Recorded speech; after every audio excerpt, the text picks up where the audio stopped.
ഇന്നിവിടെ ചർച്ച ചെയ്യുവാൻ വേണ്ടി നമുക്ക് നൽകപ്പെട്ട വിഷയം വിശുദ്ധ ഖുർആൻ ആത്മനിർവൃതിയുടെ സാഫല്യം എന്ന വളരെ ചിന്തോദ്ദീപകവും സന്ദർഭോചിതവും ആയ വിഷയമാണ്. അള്ളാഹുവിൻ്റെ മഹത്തായ വേദഗ്രന്ഥമായ പരിശുദ്ധ ഖുർആൻ, ആ ഖുർആനിന്റെ അവതരണം കൊണ്ട് അനുഗ്രഹീതമായ റമദാൻ ഷരീഫിനെ 2 മാസക്കാലമായിട്ട് നമ്മൾ പ്രതീക്ഷിച്ചു കൊണ്ടിരിക്കുകയാണ്. അഷ്റഫുൽ ഖൽഖ് സല്ലല്ലാഹു അലൈഹി വസല്ലം തങ്ങളുടെ ആത്മാർത്ഥമായ പ്രാർത്ഥന റജബിന്റെ പുണ്യമാക്കപ്പെട്ട മാസത്തിൽ തന്നെ നമ്മൾ ആരംഭിച്ചത് അല്ലാഹുമ്മ ബാരിക് ലനാ ഫീ റജബിൻ വ ശഅബാൻ വബല്ലിഗ്നാ ശഹ്റ റമദാൻ വവഫിഖ്നാ ഫീഹി ലിസ്സിയാമി വൽ ഖിയാമി വതിലാവത്തിൽ ഖുർആൻ. അല്ലാഹുവേ, പരിശുദ്ധമായ റജബിൽ നീ ഞങ്ങൾക്ക് ബർക്കത്ത് ചൊരിഞ്ഞു തരണേ അല്ലാഹ്. ശഅബാനിൽ നീ ഞങ്ങൾക്ക് ബർക്കത്ത് ചൊരിഞ്ഞു തരണേ അല്ലാഹ്. ബഹുമാനപ്പെട്ട റമദാനിനെ നീ ഞങ്ങളിലേക്ക് എത്രയും വേഗം അടുപ്പിക്കണേ തമ്പുരാനെ. അതിൽ ഖുർആൻ പാരായണം ചെയ്യുവാനും സൽക്കർമ്മങ്ങൾ അനുഷ്ഠിക്കാനും നോമ്പും ഖിയാമുൽ ലൈലിയും ഒക്കെ ചെയ്യാൻ അല്ലാഹുവേ നീ ഞങ്ങൾക്ക് തൗഫീഖ് നൽകണേ തമ്പുരാനെ എന്ന ആത്മാർത്ഥമായ പ്രാർത്ഥനയിൽ മുസ്ലിം സമൂഹം നിരതമായിട്ട് 2 മാസക്കാലമായി. പരിശുദ്ധ ഖുർആനിനെ കുറിച്ചാണ് നമുക്ക് ഇന്നിവിടെ സംവദിക്കുവാനുള്ളത്. ആദ്യമായി അതിൻ്റെ യൂണിവേഴ്സാലിറ്റി, അതിൻ്റെ ലോകത്ത് മുഴുവനും അതിൻ്റെ സ്വീകാര്യതയെ സംബന്ധിച്ചിടത്തോളം പറഞ്ഞുകൊണ്ട് നമുക്ക് ഇൻഷാ അല്ലാഹ് നമുക്കതിൻ്റെ മറ്റ് വിഷയങ്ങളിലേക്ക് കടക്കാം. അല്ലാഹു തൗഫീഖ് നൽകുമാറാവട്ടെ. ആത്യന്തികമായി നമ്മൾ ചിന്തിക്കേണ്ട വിഷയം പരിശുദ്ധ റമദാൻ ഷരീഫിന്റെ മഹത്വം എന്ന് പറയുന്നത് എന്താണ്? കേവലം 30 നോമ്പുകൾ ഉണ്ട് എന്നുള്ളതല്ല റമദാനിന്റെ മഹത്വം. എന്ന് പറയുന്നത് പരിശുദ്ധ റമദാൻ ഖുർആൻ എന്ന ഈ വിശുദ്ധമായ വേദഗ്രന്ഥത്തിന്റെ അവതരണം ഉണ്ടായ മാസം എന്നതുകൊണ്ട് മാത്രമാണ് റമദാനിന് പുണ്യമുണ്ടായത്. ശഹ്റു റമദാനല്ലദീ ഉൻസില ഫീഹിൽ ഖുർആനു ഹുദൽ ലിന്നാസ് വബയ്യിനാതിൻ മിനൽ ഹുദാ വൽ ഫുർഖാൻ. ശഹ്റു റമദാൻ, പരിശുദ്ധമായ റമദാൻ എന്ന് പറയുന്ന മാസം. ആ റമദാൻ എന്ന മാസത്തെ അല്ലാഹു റബ്ബുൽ ഇസ്സത്ത് പരിചയപ്പെടുത്തുന്നത് എങ്ങനെയാ? അല്ലദീ ഉൻസില ഫീഹിൽ ഖുർആൻ, പരിശുദ്ധ ഖുർആൻ ഇറക്കപ്പെട്ട മാസം. ഖുർആൻ ഇറക്കപ്പെട്ട മാസം എന്നതാണ് റമദാനിന്റെ പ്രത്യേകത. അല്ലാണ്ട് 30 നോമ്പുകൾ ഉണ്ട് എന്നതല്ല അല്ല. റമദാനിന്റെ പ്രത്യേകത ഖുർആൻ ഇറങ്ങി. അപ്പോൾ ഖുർആനിന്റെ മഹത്വം എത്രയാണ്? എന്റെ പ്രിയപ്പെട്ട സഹോദരന്മാരെ, ആ പരിശുദ്ധ വേദഗ്രന്ഥത്തെ അല്ലാഹു റബ്ബുൽ ഇസ്സത്ത് പരിചയപ്പെടുത്തിയപ്പോ ഹുദൽ ലിന്നാസ്, അത് ലോകത്തിന്റെ വേദഗ്രന്ഥം എന്നല്ലേ പരിചയപ്പെടുത്തിയത്? 7-ാം നൂറ്റാണ്ടികൾ അറബികളിലേക്ക് മാത്രമുള്ള വേദഗ്രന്ഥം എന്ന് പറഞ്ഞില്ല. അതുപോലെ തന്നെ ഹൈന്ദവ സഹോദരന്മാരാണെങ്കിലും ക്രൈസ്തവരാണെങ്കിലും ജൂതന്മാരാണെങ്കിലും പാഴ്സി മതക്കാരാണെങ്കിലും ഷിൻഡോ മതക്കാരാണെങ്കിലും തയോ മതക്കാരാണെങ്കിലും ഈശ്വരവാദികളാണെങ്കിലും നിരീശ്വരവാദികളാണെങ്കിലും എല്ലാവരിലേക്കുമുള്ള വേദഗ്രന്ഥമെന്ന് പരിശുദ്ധ ഖുർആനിനെ അവതരിപ്പിച്ച അല്ലാഹു സുബ്ഹാനഹു വ തആല പഠിപ്പിച്ചതല്ലേ? ഈ ഖുർആനിന്റെ അവതരണം കൊണ്ട് അനുഗ്രഹീതമായ റമദാനിനെ നാം കാത്തിരിക്കുമ്പോൾ എൻ്റെ പ്രിയപ്പെട്ട സഹോദരന്മാരെ, സജ്ജനങ്ങളായ മുഅ്മിനീങ്ങളായ സഹോദരി സഹോദരന്മാരെ, നമ്മൾ അതിൻ്റെ യൂണിവേഴ്സാലിറ്റിയെ പറ്റി ആദ്യം പറയാം. ഹുദൽ ലിന്നാസ്, അള്ളാഹുവിന്റെ ഹബീബ് അഷ്റഫുൽ ഖൽഖ് സല്ലല്ലാഹു അലൈഹി വസല്ലമ തങ്ങൾ പരിശുദ്ധ ഇസ്ലാമിന്റെ ഏറ്റവും അവസാനത്തെ പ്രചാരകനാണ്. നബിമാരുടെ കൂട്ടത്തിൽ ലാസ്റ്റ് മെസഞ്ചർ, ആഖിറെ റസൂൽ മുഹമ്മദുർ റസൂലുള്ളാഹ് സല്ലല്ലാഹു അലൈഹി വസല്ലം. ആ ഹബീബിന് ശേഷം ഇനി ലാ നബിയ്യ ബഅദി, എൻ്റെ ശേഷം ഇനി പ്രവാചകൻ വരാനില്ല. പരിശുദ്ധ ഇസ്ലാമിന്റെ സ്വീകാര്യത എന്ന് പറയുന്നത് അല്ലാഹു സുബ്ഹാനഹു വ തആല പഠിപ്പിച്ചത് എന്താ? ഇന്നദ്ദീന ഇൻദല്ലാഹിൽ ഇസ്ലാം, അല്ലാഹുവിന്റെ അടുക്കൽ സ്വീകാര്യയോഗ്യമായ മതം അത് പരിശുദ്ധ ദീന് മാത്രമേ ഉള്ളൂ. വേറൊരു മതത്തിനും സ്വീകാര്യയോഗ്യതയില്ല. 900 പ്രസ്ഥാനങ്ങൾ ഇവിടെ ഉണ്ടാകാം. അല്ലാഹുവിന്റെ അടുക്കൽ സ്വീകാര്യ മതം അത് പരിശുദ്ധ ഇസ്ലാം മാത്രമാണെന്ന് പരിശുദ്ധ ഖുർആൻ വ്യക്തമാക്കിയ യാഥാർത്ഥ്യമാണിത്. ആ യാഥാർത്ഥ്യത്തിലേക്ക് നമുക്ക് വിരൽ ചൂണ്ടാം. ഏതൊരു മതത്തെ നിങ്ങൾ ആലോചിച്ച് നോക്കുക, നമ്മൾ എങ്ങനെയാണ് വിലയിരുത്തുക? ആ മതത്തിന്റെ പ്രചാരകനെ നോക്കും, അതിന്റെ പ്രചണ്ഡമായ പ്രഘോഷണങ്ങൾ ആര് വഴിക്കാണ് വന്നത് എന്ന് നോക്കും. മെസഞ്ചേഴ്സിന് പരിചയപ്പെടും, ഹോളി സ്ക്രിപ്റ്റേഴ്സിനെ നമ്മൾ പരിചയപ്പെടും. ഇത് രണ്ടും പരിചയപ്പെട്ടിട്ടാണ് ഏതൊരു വേദഗ്രന്ഥത്തെ നമ്മൾ അസസ്മെന്റ് നടത്തുകയുള്ളൂ, നമ്മളത് മനസ്സിൽ ഒരു തീരുമാനം എടുക്കുകയുള്ളൂ, അതിനെപ്പറ്റി ഒരു വിലയിരുത്തൽ നടത്തുകയുള്ളൂ. അതിന്റെ മെസഞ്ചേഴ്സ് ആരാണ്? അതിൻ്റെ ഗ്രന്ഥങ്ങൾ which is revealed from the God almighty അള്ളാഹുവിൽ നിന്ന് റിവീലേഷൻ നടത്തപ്പെട്ട വേദഗ്രന്ഥങ്ങൾ ഏവയാണ്? അള്ളാഹു സുബ്ഹാനഹു വ തആലയുടെ പരിശുദ്ധ ഖുർആനും പരിശുദ്ധ ഇസ്ലാം എന്ന് പറയുന്ന മതവും അല്ലാതെ വേറെ ഒന്നും സ്വീകാര്യമല്ല എന്ന് വെറുതെ പറയുന്നതല്ല. നമുക്ക് നോക്കാം ഉദാഹരണത്തിലൂടെ. മെസ്സഞ്ചർമാർ വന്നല്ലേ ഇവിടെ? ഒരുപാട് പ്രവാചകന്മാർ ഇവിടെ കടന്നു വന്നു.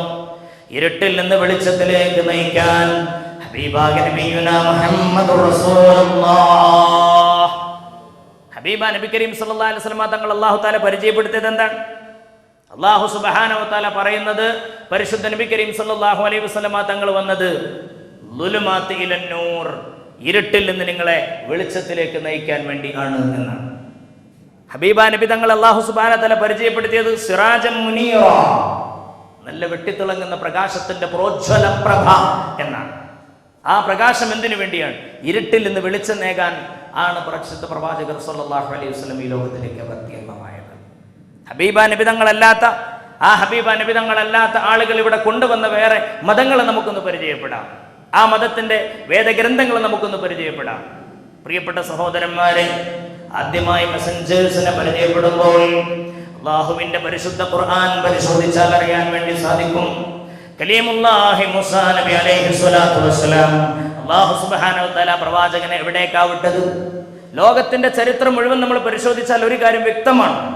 ഈ ലോകത്തിലേക്ക് കടന്നു വന്ന മുഴുവൻ പ്രവാചകന്മാരാണെങ്കിലും ആ പ്രവാചകന്മാർക്കെല്ലാം കൺഫൈൻഡ് ആയിട്ടുള്ള ഒരു ഡ്യൂട്ടി ഏരിയ അള്ളാഹു ഫിക്സ് ചെയ്ത് കൊടുത്തിരുന്നു. അതൊരു വലിയ റിയാലിറ്റിയാണ്. ഒരു ഡ്യൂട്ടി അവർക്ക് കൺഫൈൻഡ് ഇന്ന ഏരിയയിലാണ്, ഇന്ന ആളെ നന്നാക്കിയാൽ മതി, ഇന്ന ഭാഗം നന്നാക്കിയാൽ മതി എന്നായിരുന്നു അവർക്ക് കൊടുത്തിരുന്ന നിർദ്ദേശം. ബഹുമാനപ്പെട്ട മൂസാ നബിയോട് അല്ലാഹു റബ്ബുൽ ഇസ്സത്ത് പഠിപ്പിച്ചില്ലയോ? അല്ലാഹു സുബ്ഹാനഹു വ തആല കലീമുല്ലാഹി മൂസാ നബിയോട് പറഞ്ഞത് എന്താ? ഇദ്ഹബ് ഇലാ ഫിർഔൻ ഇന്നഹു തഗാ. കലീമുല്ലാഹി മൂസ, നിങ്ങൾ പോകണം. ആരെ നന്നാക്കാൻ? ഫറോവ എന്ന് പറയുന്ന രാംസസ് രണ്ടാമൻ എന്ന ചരിത്രത്തിൽ വിശേഷിപ്പിക്കപ്പെട്ട മഹാവൃത്തികെട്ട കങ്ങാടി, അയാളെ നന്നാക്കാൻ വേണ്ടി പോകണം മൂസ. ഇദ്ഹബ് ഇലാ ഫിർഔൻ ഇന്നഹു തഗാ ഫഖുൽ ഹൽ ലക ഇലാ അൻ തസക്ക വഅഹദിയക ഇലാ റബ്ബിക ഫതഖ്ശാ ഫറാഹുൽ ആയത്തുൽ കുബ്രാ ഫകല്ലബ വഅസാ.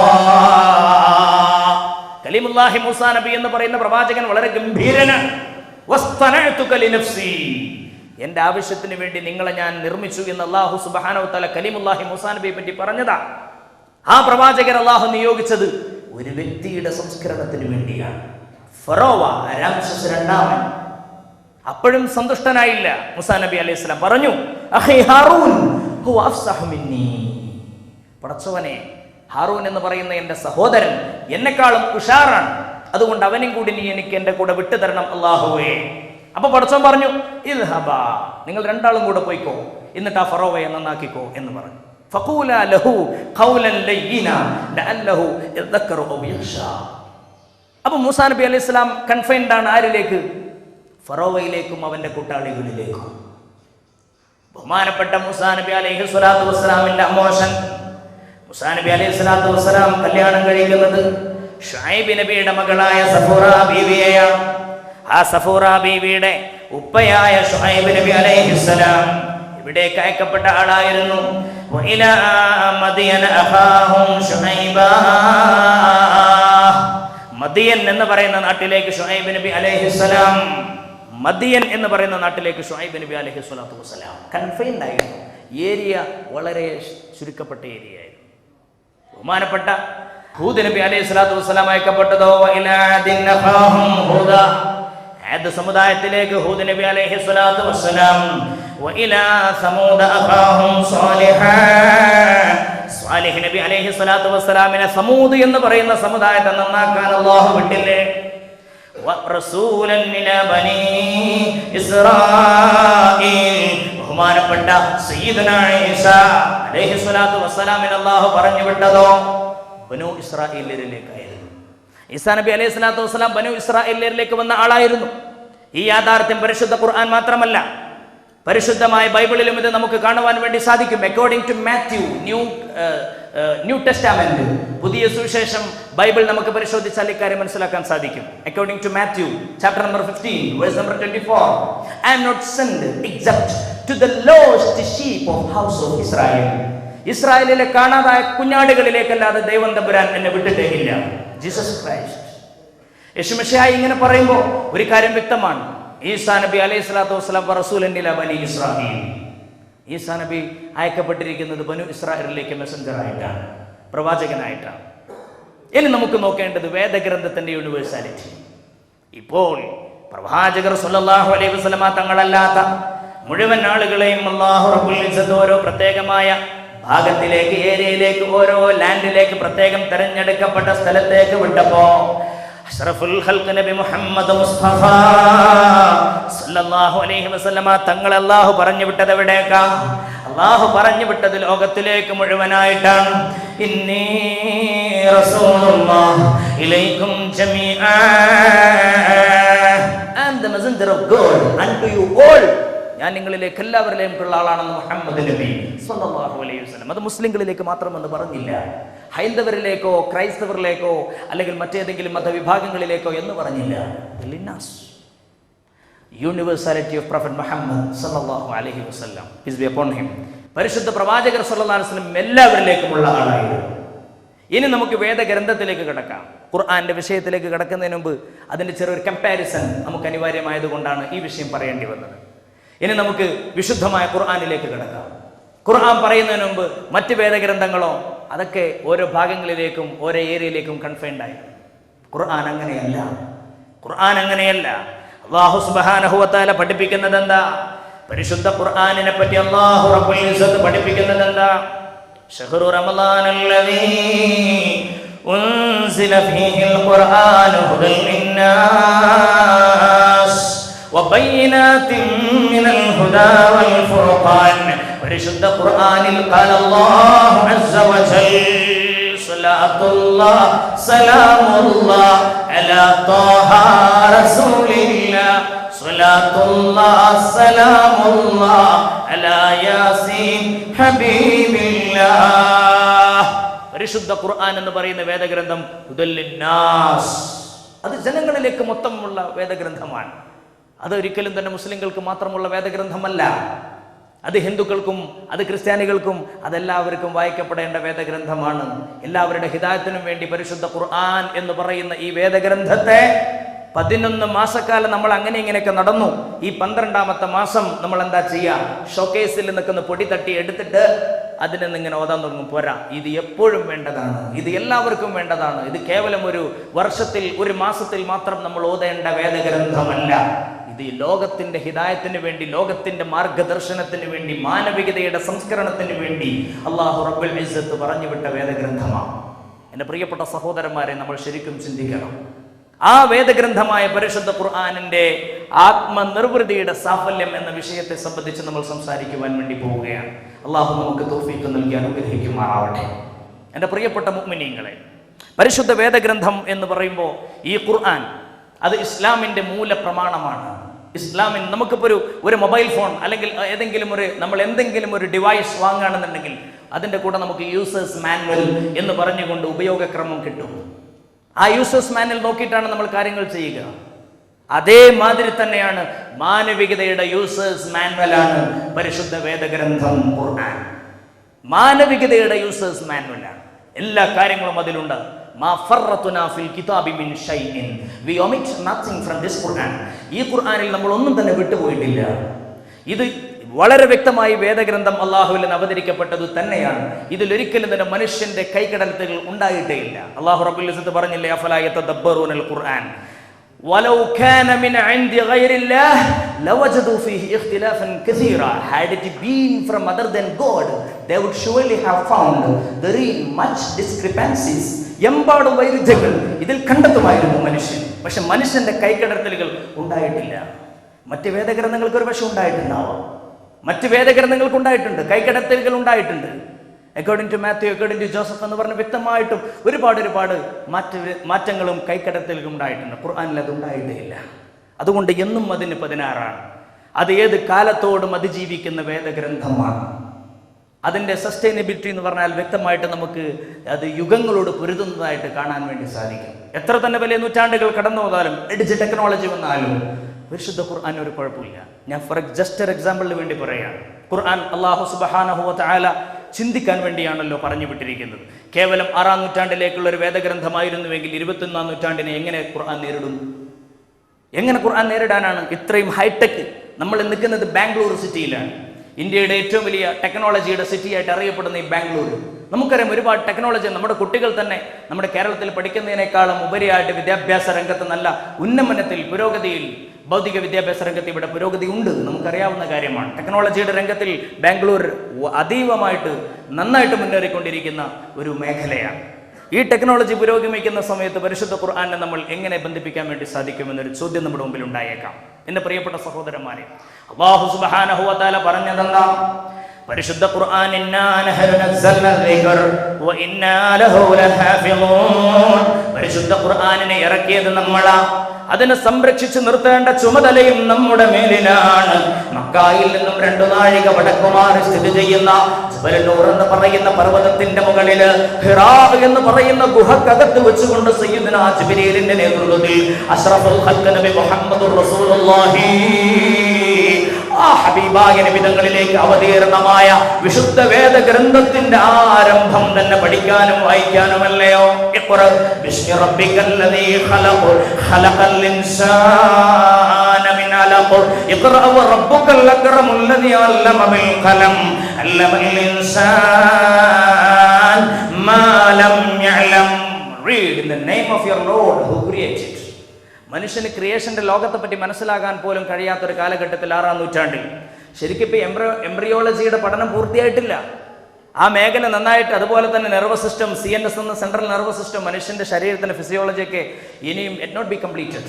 പക്ഷെ എന്നിട്ട് പോലും 6-ാം നൂറ്റാണ്ടിൽ സൃഷ്ടിപ്പിനെ പറ്റിയാണ് ഈ പരിശുദ്ധ വേദഗ്രന്ഥം മുന്നോട്ടെടുത്തു വെക്കുന്നത്. സൃഷ്ടിപ്പിന്റെ രഹസ്യങ്ങളിലേക്ക് വല്ലാത്തൊരു സംഭവമാണ്. പ്രൊഫസർ തജാസൻ ഇസ്ലാമിലേക്ക് വന്നത് ഈ ഒരു വിഷയം മനസ്സിലാക്കിയിട്ടാണ്. കാരണം എങ്ങനെയാണ് ഒരു ലീച്ച് ലൈക്ക് ഷേപ്പ്ഡ് ആയിട്ടുള്ള അല്ലെങ്കിൽ അട്ടയെ പോലെ ഒട്ടിപ്പിടിച്ച് നിൽക്കുന്ന ഗർഭപാത്രത്തിന്റെ രഹസ്യമെല്ലാം ഇതിൽ പറയുന്നു എന്ന് അദ്ദേഹം ചിന്തിക്കുകയാണ്. അങ്ങനെ ഒരുപാട് കാര്യങ്ങൾ, നമ്മൾ അതിലേക്കൊന്നും കിടക്കുന്നില്ല. ആത്മനിർവൃതിയുടെ സാഫല്യം എന്നാണ് ഖുർആനുമായിട്ട് നമ്മുടെ വിഷയം. സയന്റിഫിക് ആയിട്ടുള്ള ഏരിയ പറയുമ്പോൾ അതെമ്പാടും നമുക്ക് പറയുവാനുണ്ട്. ഞാൻ പറഞ്ഞു വരുന്നത് എൻ്റെ പ്രിയപ്പെട്ട സഹോദരന്മാരെ, read in the name of your lord who created. അത് പറഞ്ഞിട്ട് അല്ലാഹു സുബ്ഹാനഹു വ തആല വീണ്ടും ഇഖ്റ വ റബ്ബുക്കൽ അക്രം and read your lord is very bountiful and read your lord is very bountiful ഇഖ്റ വ റബ്ബുക്കൽ അക്രം അല്ലദീ അല്ലമ ബിൽ ഖലം അല്ലദീ അല്ലമ ബിൽ ഖലം. അവിടെയാണ് ഏറ്റവും പ്രധാനപ്പെട്ട വിഷയം. He taught the use of pen. പേനയുടെ ഉപയോഗം പഠിപ്പിച്ച തമ്പുരാൻ എഴുത്തിൻ്റെയും വായനയുടെയും വിശാലമായ വൈജ്ഞാനിക മഹാവിസ്ഫോടനത്തിന്റെ ലോകത്തിലേക്ക് ആദ്യമേ വഴി തുറക്കുന്ന വേദഗ്രന്ഥം പരിശുദ്ധ ഖുർആൻ. നമ്മുടെ ഹൈന്ദവ സഹോദരന്മാരുടെ വേദഗ്രന്ഥം ഒരുപക്ഷെ തമസാ നദിയുടെ തീരത്തുകൂടെ നടന്നു പോയിക്കൊണ്ടിരിക്കുന്ന സമയത്ത് 2 ക്രൗഞ്ച പക്ഷികൾ അമ്പ ചെയ്തുകൊണ്ടിരിക്കുന്ന സന്ദർഭത്തിൽ അരുത് കാട്ടാള എന്ന് പറഞ്ഞുകൊണ്ട് ആരംഭിക്കാൻ സാധിച്ചു എങ്കിൽ പ്രതിഷ്ഠാം കാമമോഹിതം ഈ ഒരു വിഷയത്തിൽ ആരംഭം കുറിച്ചു പരിശുദ്ധ വേദഗ്രന്ഥമോ. അവ അരുത് കാട്ടാള എന്ന് പറഞ്ഞുകൊണ്ട് ഒരു വേദഗ്രന്ഥത്തിന്റെ ആരംഭം. ഇവിടെ പരിശുദ്ധമായ ഖുർആൻ എഴുതാനും വായിക്കാനും സംസ്കാര സമ്പന്നമാകാനും വേണ്ടി മാനവികതയോട് ഉദ്ഘോഷിക്കുകയാണ്. എത്രമാത്രം സരളമായ, എത്രമാത്രം ആക്സെപ്റ്റബിൾ ആയിട്ടുള്ള ഒരു രീതിയാണ് പരിശുദ്ധ ഖുർആൻ ആദ്യം തന്നെ മാനവിക സമൂഹത്തിന് മുമ്പിലേക്ക് മുന്നോട്ട് വെച്ചത്. വിജ്ഞാനത്തിന്റെ ലോകം ഒരിക്കലും അവസാനിക്കുന്നില്ല. ഞാൻ ഓർത്തു പോവുകയാണ്, ലോകത്ത് ഒരു പക്ഷേ ദ തേർഡ് വേവ് എന്ന് പറഞ്ഞുകൊണ്ട്, 3-ാം തരംഗം എന്ന് പറഞ്ഞുകൊണ്ട് ലോകത്തെ യൂറോപ്യൻ ലോകങ്ങളെ വല്ലാതെ ഇളക്കിമറിച്ച ഒരു ഗ്രന്ഥം തന്നെ ഉണ്ടായിരുന്നു.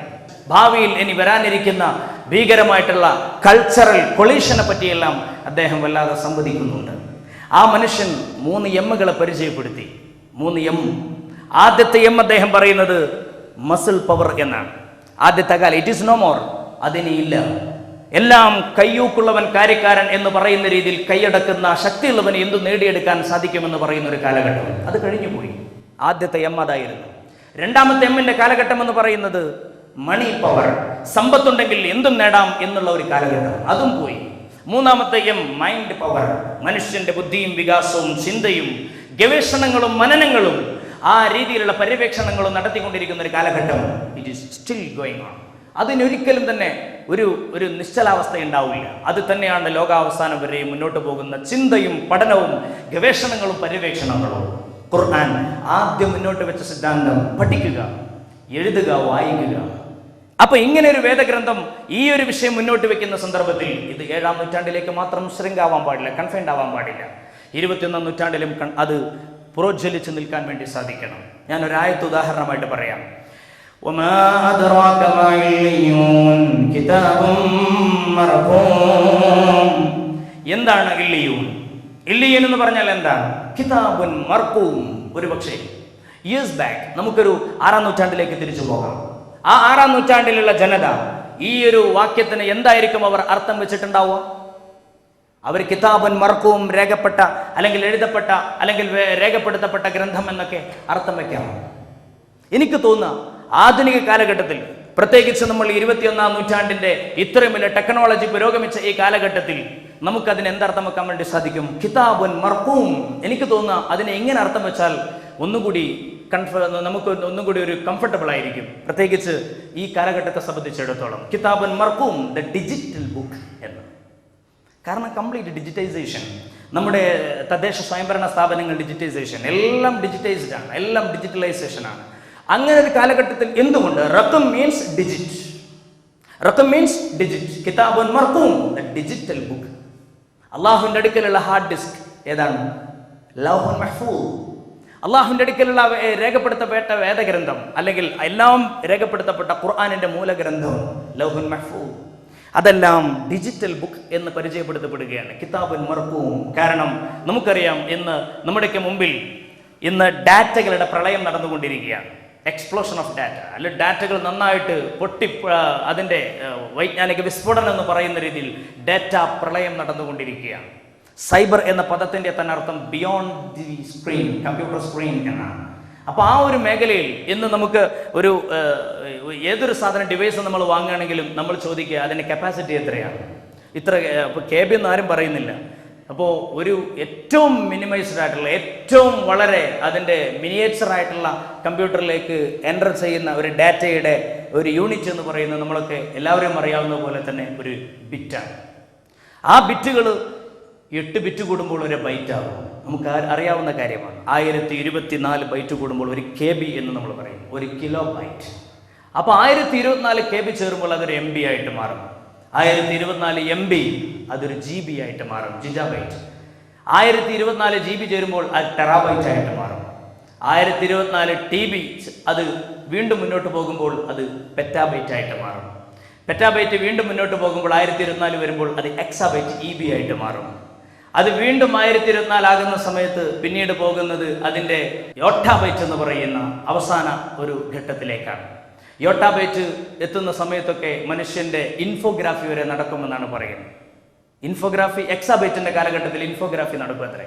എക്സാബൈറ്റിന്റെ കാലഘട്ടത്തിൽ ഇൻഫോഗ്രാഫി എന്ന് പറയുമ്പോൾ നമ്മളിപ്പോൾ കേവലം ഒരു ഫാൻ ഇങ്ങനെ തിരിയുകയാണെങ്കിൽ അതിനെ വീഡിയോഗ്രഫിയിൽ എടുത്തു കഴിഞ്ഞാൽ ജസ്റ്റ് അതിൻ്റെ മൂവിങ് പിക്ചറാണ് നമുക്ക് കിട്ടുന്നത്. എന്നാൽ അതിൻ്റെ സറൗണ്ടിങ്, അതിൻ്റെ ഒരു എൻവയോൺമെന്റൽ സംഗതി കൂടി കിട്ടുമെന്നാണ് ഈ എക്സാബൈറ്റിന്റെ കാലഘട്ടത്തിൽ ശാസ്ത്രം മുന്നോട്ട് വെക്കുന്നത്. അപ്പോൾ അത് പിന്നീട് പ്ലേ ചെയ്യുമ്പോൾ കേവലം ഫാന് തിരിയുകയല്ല, അതിൻ്റെ കാറ്റും കൂടി നമ്മുടെ ശരീരത്തിലേക്ക് വരും അത്രേ. യോട്ടാബൈറ്റിന്റെ കാലഘട്ടത്തിലേക്ക് വരുമ്പോൾ മനുഷ്യനെ ഫാക്സ് ചെയ്യുന്ന ഒരു കാലഘട്ടമൊക്കെ വരും അത്രേ. അപ്പോൾ നമുക്കിത് ചിന്തിക്കാൻ പോലും സാധിക്കുന്നില്ല. സൗണ്ട് റെക്കോർഡിംഗ് ഒക്കെ ഉണ്ടാവുമെന്നാണ് പറയുന്നത്. പ്രവാചകന്മാരുടെ സൗണ്ട്, ഗാന്ധിജിയുടെ സൗണ്ട്, മുൻകാലങ്ങളിൽ കഴിഞ്ഞുപോയവരുടെ സൗണ്ട്, ഇതൊക്കെ മനുഷ്യനെ റെക്കോർഡ് ചെയ്യാൻ പറ്റും. ഡാറ്റകൾ അത്രമാത്രം വരികയാണ്. അപ്പോൾ ഈ ഡാറ്റയ്ക്ക് എങ്ങനെ ഇവിടെ ശേഖരിക്കപ്പെടും? ഡിജിറ്റൈസ്ഡ് ആവുമ്പോൾ വളരെ കുറഞ്ഞ സ്പേസ് അതിന് വേണ്ടുള്ളൂ, വളരെ കുറഞ്ഞ സ്പേസ്. അപ്പോൾ പരിശുദ്ധ ഖുർആൻ ഇത് 6-ാം നൂറ്റാണ്ടിൽ അറബികളിലേക്ക് ഇറങ്ങിയ വേദഗ്രന്ഥമാണ്, കിതാബുൻ മർഖൂം. ഇന്ന് നമുക്കതിന് അർത്ഥം വെക്കാൻ സാധിക്കും, it is A digital book. ഇനി കുറച്ചും കൂടി മുന്നോട്ട് പോയി കഴിഞ്ഞാൽ വെർച്വൽ സ്ക്രീനും വെർച്വൽ കീബോർഡും എല്ലാം ഒക്കെ വെർച്വൽ ആയിട്ട് മാറുന്ന സമയത്ത് ഒരു പക്ഷേ ഇനിയും അർത്ഥം മാറാം, അങ്ങനെയൊക്കെ ആവാം. ഇസ്ലാമിൻ്റെ 5 ഈമാൻകാരെ 6 മാറാതിരുന്നാൽ മതി, അതിനെപ്പറ്റി നമ്മൾ ചിന്തിക്കാതിരുന്നാൽ മതി. പിന്നെയോ അല്ലാഹു സുബ്ഹാനഹു വ തആല പഠിപ്പിക്കുന്നത് എന്താ? അൻസൽനാ ഇലൈക الذിക്ർ ലിതുബയ്യിന ലിന്നാസി മാ നുസ്സില ഇലൈഹിം വലഅല്ലഹും യതഫക്കറൂൻ. പരിശുദ്ധ ഖുർആനിൽ ഖാല അല്ലാഹു അസ്സ വജൽ, വഅൻസൽനാ ഇലൈക الذിക്ർ ലിതുബയ്യിന ലിന്നാസ് മാ നുസ്സില ഇലൈഹിം. ഹബീബായ നബിയെ, ഈ പരിശുദ്ധ വേദഗ്രന്ഥം ഖുർആൻ എന്തിനാ ഇറക്കപ്പെട്ടത് എന്നറിയുമോ? വഅൻസൽനാ ഇലൈക الذിക്ര ലിതുബയ്യിന ലിന്നാസ് മാ നുസ്സില ഇലൈഹിം വലഅല്ലഹും യതഫക്കറൂൻ. പരിശുദ്ധമായ ഖുർആനെ പറ്റി ജനങ്ങൾ ചിന്തിക്കാൻ വേണ്ടിയാണ് എന്ന്. ചിന്താ സ്വാതന്ത്ര്യം മനുഷ്യന് നൽകുന്നു പരിശുദ്ധ വേദഗ്രന്ഥം ഖുർആൻ. അൽഹംദുലില്ലാ. അപ്പൊ ഈ പരിശുദ്ധ വേദഗ്രന്ഥം എന്നും അതിന് 16ആണ്. കാലഘട്ടം എത്ര തന്നെ പുരോഗമിച്ചാലും, ശാസ്ത്രം എത്ര തന്നെ പുരോഗമിച്ചാലും, എത്ര തന്നെ കണ്ടുപിടുത്തങ്ങൾ ഇവിടെ നടന്നാലും, യുഗങ്ങൾ എത്ര തന്നെ കഴിഞ്ഞു പോയാലും ഖുർആൻ ഒന്നും വരില്ല.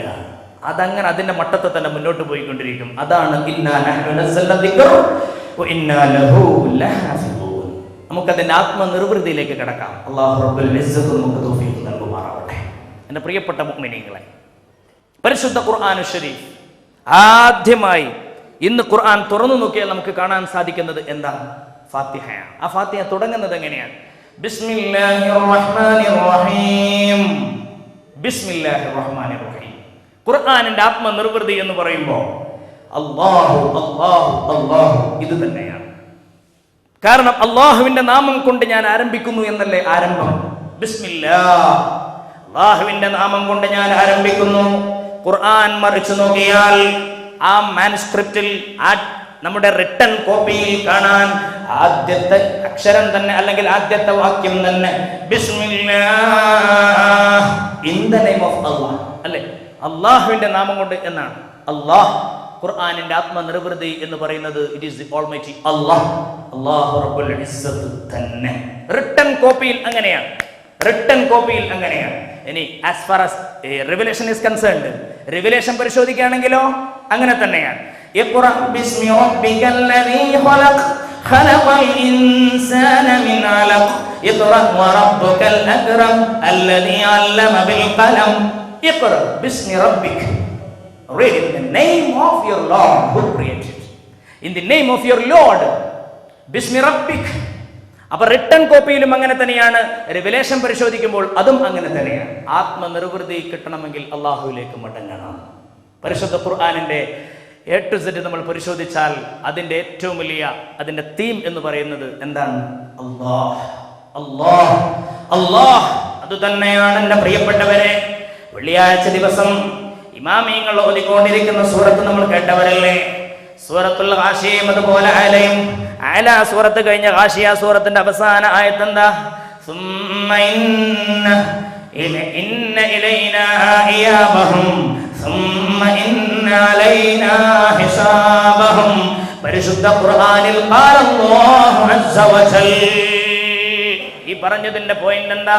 നമ്മളിലേക്കാ നിങ്ങളെല്ലാവരുടെയും മടക്കം, നമ്മളാ നിങ്ങളെ ചോദ്യം ചെയ്യാനുള്ള ചുമതല നമുക്കാണ്. നമ്മളിലേക്ക് നിങ്ങൾ മടക്കപ്പെടുക തന്നെ ചെയ്യും. ഈ ഒരു റിയാലിറ്റി പരിശുദ്ധ ഖുർആനിൽ അവസാനം ഇറക്കപ്പെട്ട ആയത്തേതാ?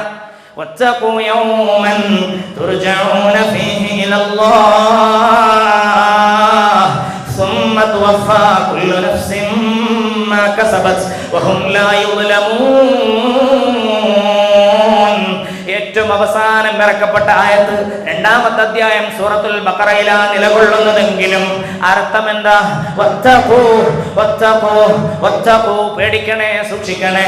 യൗമൻ, ഒരു ദിവസത്തെ, തുർജഊന ഫീഹി ഇലല്ലാഹ്, അല്ലാഹുവിലേക്ക് നിങ്ങൾ എല്ലാവരും കൂട്ടത്തോടെ മടക്കപ്പെടുന്ന ദിവസമാ ആ ദിവസം. ആ ദിവസത്തെക്കുറിച്ചുള്ള ബേജാറ് വേണം, ആ ദിവസത്തെക്കുറിച്ചിട്ടുള്ള ചിന്ത വേണം, ആ ദിവസത്തെക്കുറിച്ചിട്ടുള്ള ആലോചന വേണം.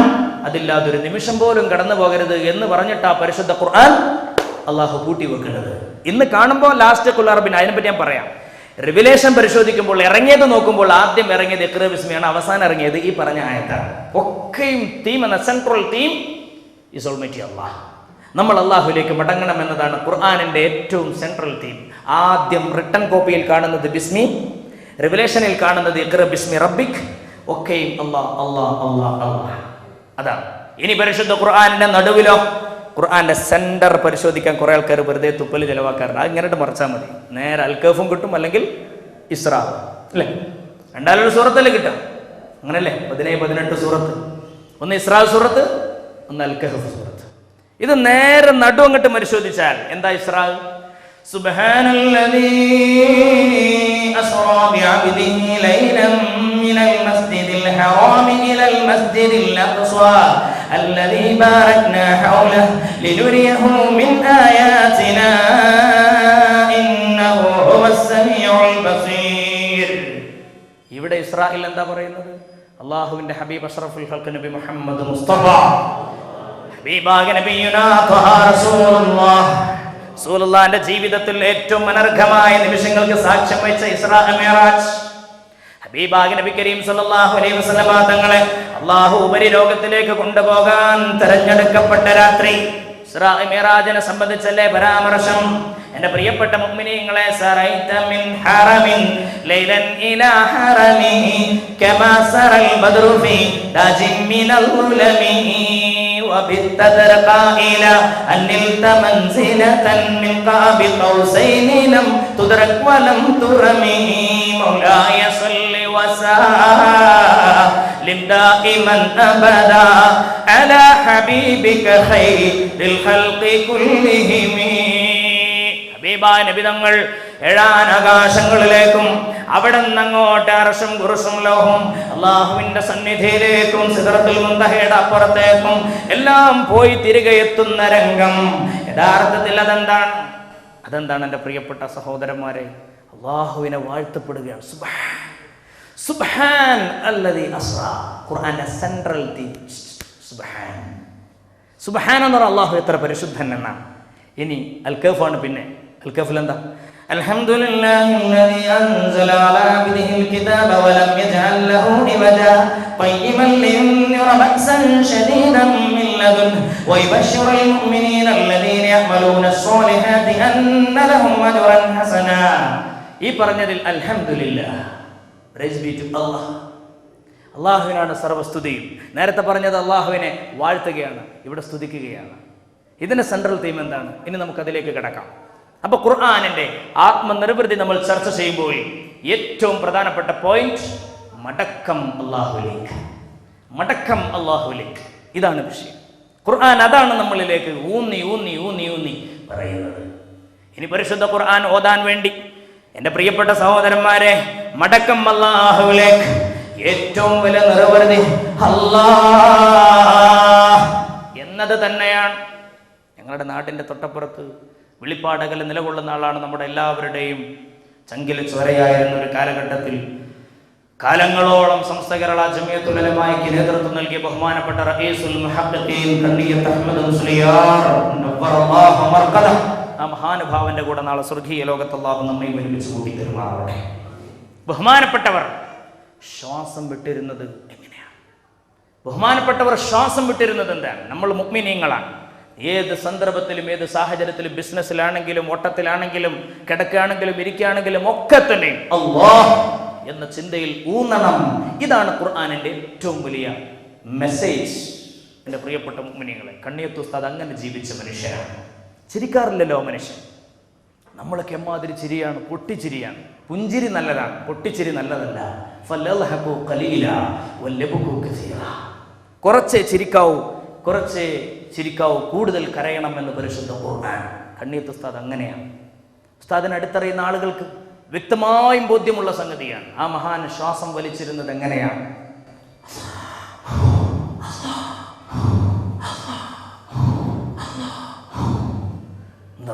നമ്മളെ അയ്യോ അല്ലേ, നമ്മളെ ശ്വാസം വലിൻ്റെ കഥ എന്താ? നമ്മളാണെങ്കിൽ ഇടക്കിടയ്ക്ക് ഏത് സമയത്ത് അല്ലാഹു ഔട്ട് ഓഫ് റേഞ്ചാണ്. ടവറിൻ്റെ ചോട്ടിൽ റേഞ്ചില്ലാത്ത മൊബൈലുകളായി മാറി. അല്ലാഹു നമ്മളെ കാത്തിരക്ഷിക്കുമാറാവട്ടെ. എൻ്റെ പ്രിയപ്പെട്ട സഹോദരന്മാരെ, കണ്ണിയത്ത് ഉസ്താദിൻ്റെ ശ്വാസം വലി പോലും മരിക്കുന്ന സമയത്ത് റാഹത്തുണ്ടാവില്ലേ? ആ അല്ലാഹ് എന്ന് പറഞ്ഞിട്ടല്ലേ പോവുള്ളൂ. അത് ശീലിച്ചാൽ അതുകൊണ്ടാണ് എൻ്റെ പ്രിയപ്പെട്ട സഹോദരന്മാരെ, ഈ അള്ളാഹു എന്ന ചിന്തയെ നിങ്ങൾ വല്ലാതെ മാറ്റി നിർത്തുന്നത് ഏത് ഘടകമാണെന്നറിയാവും? പരിശുദ്ധ ഖുർആൻ പഠിപ്പിക്കുകയാണ്. ലഅനത്തുല്ലാഹി ഇബ്ലീസ്, ലഅനത്തുല്ലാഹി ഇബ്ലീസ്, ലഅനത്തുല്ലാഹി ഇബ്ലീസ്. ആ ശൈത്താനും അവൻ്റെ കൂട്ടാളികളും നമ്മൾ അള്ളാഹുവിൽ നിന്ന് അകറ്റിക്കൊണ്ടിരിക്കുന്നത്. ഖുർആനിന്റെ ആത്മനിർവൃതി എന്ന് പറയുന്നത് അള്ളാഹുവിനെ കണ്ടെത്തലാണ്. അള്ളാഹുവിനെ കണ്ടെത്തലാണ്. അള്ളാഹുവിനെ കണ്ടെത്തൽ എന്ന് പറഞ്ഞാൽ ആ റബ്ബിന്റെ സാന്നിധ്യം കണ്ടെത്തല. അത് ഏത് മേഖലയിലൂടെ പോയാലും അള്ളാഹുവെ കാണണം. അതാണ് പരിശുദ്ധ ഖുർആൻ 96-ാം അധ്യായം ആദ്യമായി അവതരിക്കപ്പെട്ട ഇഖ്റ ബിസ്മിയിലൂടെ പടച്ചവൻ നമ്മളെ പഠിപ്പിക്കുന്നത്. ഒരുപക്ഷെ ഇവിടെ ഒരുപാട് നല്ല നല്ല ഉന്നത ഹയർ സ്റ്റഡീസ് പഠിക്കുന്ന ആളുകൾ ഉണ്ടാകും, അല്ലെങ്കിൽ പ്രൈമറി ലെവലിൽ പഠിക്കുന്ന ആളുകൾ ഉണ്ടാകും, സെക്കൻഡറി ലെവലിൽ പഠിക്കുന്ന ആളുകൾ ഉണ്ടാകും, ഗ്രാജുവേഷൻ ഉണ്ടാകും, പോസ്റ്റ് ഗ്രാജുവേഷൻ ഉണ്ടാകും, അതുപോലെ ഫിലോസഫി പഠിക്കുന്നവരുണ്ടാകും, ഡോക്ടറേറ്റിന് പോകുന്നവരുണ്ടാകും. ആ ആളുകളോടെല്ലാവരോടും പരിശുദ്ധ ഖുർആനെ പഠിപ്പിക്കുന്ന യാഥാർത്ഥ്യമല്ല, അള്ളാഹുവിനെ കണ്ടെത്തണം. ഇതാണ് ഖുർആന്റെ സെൻട്രൽ തീം, അള്ളാഹിനെ കണ്ടെത്തുക. ഒരിക്കൽ സയ്യിദുന ദാവൂദ് നബി അലൈഹിസ്സലാത്തു വസ്സലാം ചോദിച്ചില്ലേ, ലിമ ഖലഖതൽ ഖൽഖ യാ അല്ലാഹ്, what is the secret of behind the creation of this universe? ഈ യൂണിവേഴ്സിന്റെ ക്രിയേഷന്റെ പിന്നിലുള്ള സീക്രട്ട് എന്താണ് പടച്ചോനെ? സയ്യിദുന ദാവൂദ് നബി അലൈഹിസ്സലാം അള്ളാഹിനോട് ചോദിച്ചതാ.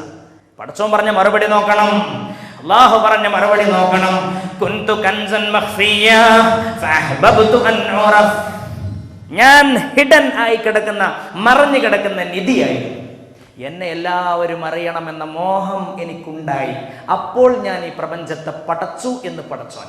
ഈ പ്രപഞ്ചത്തിന്റെ സ്രഷ്ടാവ്, ഈ പ്രപഞ്ചത്തിന്റെ സസ്റ്റൈനർ, ഈ പ്രപഞ്ചത്തിന്റെ ക്രിയേറ്റർ അല്ലാഹു പറയാണ്, ഞാൻ മറഞ്ഞു കിടക്കുന്ന നിധിയായിരുന്നു, എന്നെ എല്ലാവരും അറിയണമെന്ന് എനിക്ക് മോഹം ഉണ്ടായി, അപ്പോൾ ഞാൻ ഈ ലോകത്തെ പഠിച്ചു. അതിന്റെ അർത്ഥം എന്താ? ഈ ലോകത്തെ കാണുമ്പോഴും കേൾക്കുമ്പോഴും ചിന്തിക്കുമ്പോഴും പഠിക്കുമ്പോഴും ഗവേഷണം നടത്തുമ്പോഴും മനനം നടത്തുമ്പോഴും ഏത് സന്ദർഭത്തിലും അള്ളാഹുവിനെ കണ്ടെത്തണം എന്നല്ലേ അൾട്ടിമേറ്റ് മെസ്സേജ്.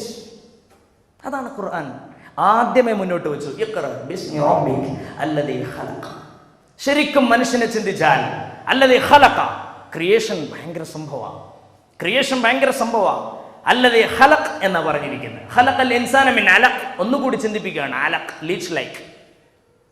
ആ അലഖിന്റെ കാര്യം പറഞ്ഞു പരിശുദ്ധ ഖുർആൻ, അല്ലദീ ഖലഖൽ ഇൻസാന മിൻ അലഖ്. എന്നിട്ട് പിന്നെയും പറഞ്ഞു ഇഖ്റ വറബ്ബുകൽ അക്രം. ചില ആളുകൾ ചിന്തിച്ച് അങ്ങോട്ട് പോകും. എവിടേക്ക്? ഡോളി എന്ന് പറയുന്ന ആട്ടിൻകുട്ടി ആദ്യമായിട്ട് ക്ലോണിങ്ങിലൂടെ പുറത്തേക്ക് വന്നപ്പോൾ പറഞ്ഞു, ദൈവത്തെ ഞങ്ങൾ കണ്ടെത്തി. ആ കണ്ടെത്തലല്ല. അതുപോലെ ജീനോം പദ്ധതിയെ പറ്റി, ജീനോം പ്രോജക്റ്റിനെ പറ്റി കണ്ടെത്തൽ നടത്തിയ ശാസ്ത്രലോകം പറഞ്ഞു, ദൈവത്തിന്റെ രഹസ്യം ഞങ്ങളുടെ കയ്യിൽ കിട്ടി, ഡീകോഡിങ്ങും എൻകോഡിങ്ങും എന്താണെന്ന് ഞങ്ങൾക്ക് മനസ്സിലായി. യുറീക്ക കിട്ടിപ്പോയി. എവിടെ കിട്ടി? മനുഷ്യൻ എന്താ കിട്ടിയത്? മനുഷ്യൻ എന്താ കിട്ടിയത്? 20 to 20,000 20 മുതൽ 20,000 ഹെഡ്സ് ഫ്രീക്വൻസി ശബ്ദ തരംഗങ്ങൾ മാത്രം കേൾക്കാൻ സാധിക്കുന്ന ചെവി, 380 മുതൽ 780, 380 to 780, വളരെ ചുരുങ്ങിയതാണ്. 380 മുതൽ 750 വരെ മില്ലി മൈക്രോൺ പ്രകാശ തരംഗങ്ങൾ മാത്രം കടത്തിവിടാൻ പറ്റുന്ന കണ്ണ്, ഇതിലൂടെ കാണുന്ന കാഴ്ച, ഇതിലൂടെ കേൾക്കുന്ന പരിമിതമായ കേൾവി, ഇതിലൂടെ രണ്ടിലൂടെ ഉണ്ടാക്കപ്പെടുന്ന ചിന്ത, അത് എത്ര ഉണ്ടാവും? തുലോം കുറവല്ലേ? എന്നിട്ട് മനുഷ്യനെ നോക്കുക അഹങ്കരിക്കുന്നത്. ഇതുകൊണ്ട് തന്നെയാണ് അല്ലാഹു പറഞ്ഞു ഇഖ്റ വറബ്ബുകൽ അക്രം. എടാ, വായിച്ച് ഔട്ട് ഓഫ് റേഞ്ച് ആയത്, എന്നെ മറക്കാൻ പാടില്ല. അതാണ് ഇഖ്റ. പിന്നെയും പറഞ്ഞു read and your lord is very bountiful. നീ ചിന്തിച്ച് ചിലപ്പോൾ നിനക്ക് കക്കിന് പുറത്തേക്ക് ചാടിപ്പോകും. അതുണ്ടാകാൻ പാടില്ല. എൻ്റെ പ്രിയപ്പെട്ട സഹോദരന്മാരെ, ഞാനിത് വെറുതെ പറയുന്നതല്ല, നിങ്ങൾക്ക് വേണമെങ്കിൽ പരിശോധന വിധേയമാക്കാം. ആധുനിക സയൻസിന്റെ തലപ്പത്തിരിക്കുന്നയാൾ ആരാ? ആധുനിക സയൻസിന്റെ തലപ്പത്തിരിക്കുന്ന ആൾ സ്റ്റീഫൻ വില്യം ഹോക്കിംഗ്. സയൻസ് പഠിക്കുന്ന, ഫിസിക്സ് പഠിക്കുന്ന വിദ്യാർത്ഥികൾക്ക് അറിയാലോ, സ്റ്റീഫൻ വില്യം ഹോക്കിംഗ് എന്ന് പറഞ്ഞാൽ പ്രഗത്ഭനായ ശാസ്ത്രജ്ഞനാണ്, ഗംഭീരമാണ്. അദ്ദേഹത്തിന്റെ ചിന്തകൾ ഐൻസ്റ്റൈന്റെ ചിന്തകൾക്ക് ശേഷം വളരെ വളരെ വലിയ ക്വാണ്ടം സിദ്ധാന്തത്തിലും, അതുപോലെ തന്നെ വൈറ്റ് ഡോർഫ് എന്ന് പറയുന്ന സൂര്യന്റെ അവസാനത്തെ ഘട്ടത്തെ പറ്റിയിട്ടും, അതുപോലെ തന്നെ തമോ ഗർത്തങ്ങളെ പറ്റിയൊക്കെ ഒരുപാട് പഠനങ്ങൾ നടത്തിയ, ഇന്ന് മോട്ടോർ ന്യൂറോൺ രോഗം പിടിച്ചിട്ട് സ്പീച്ച് തെറാപ്പി ഉപയോഗിച്ച് മാത്രം സംസാരിക്കുന്ന ശാസ്ത്രകാരനാണ് greatest science of the time Stephen William Hawking. അദ്ദേഹത്തിന് ഒരുപാട് ഗ്രന്ഥങ്ങളുണ്ട്. ഇപ്പൊ പുതിയ ഗ്രന്ഥങ്ങൾ അദ്ദേഹത്തിന്റെ ഇറങ്ങിയിട്ടുണ്ട്. അദ്ദേഹം ഒന്ന് തൊള്ള തുറക്കണമെങ്കിൽ, വായ തുറക്കണമെങ്കിൽ ഡോളർ കണക്കിന് കെട്ടിവെക്കണം. കാരണം അദ്ദേഹത്തിന്റെ വാല്യൂ ഇൽമാണ്, വിജ്ഞാനമാണ്, വിവരമാണ്. പക്ഷേ എനിക്ക് തോന്നാം എവിടെയോ തെറ്റുപറ്റിപ്പോയി. അദ്ദേഹത്തിന്റെ A brief history of time എന്ന് പറയുന്ന ഒരു ഗ്രന്ഥമുണ്ട്, കാലത്തിന്റെ സംക്ഷിപ്ത ചരിത്രം. അദ്ദേഹം ടൈമിനെ കുറിച്ച്, കാലത്തെ പറ്റി അദ്ദേഹം ഗവേഷണം നടത്തിയതാണ്.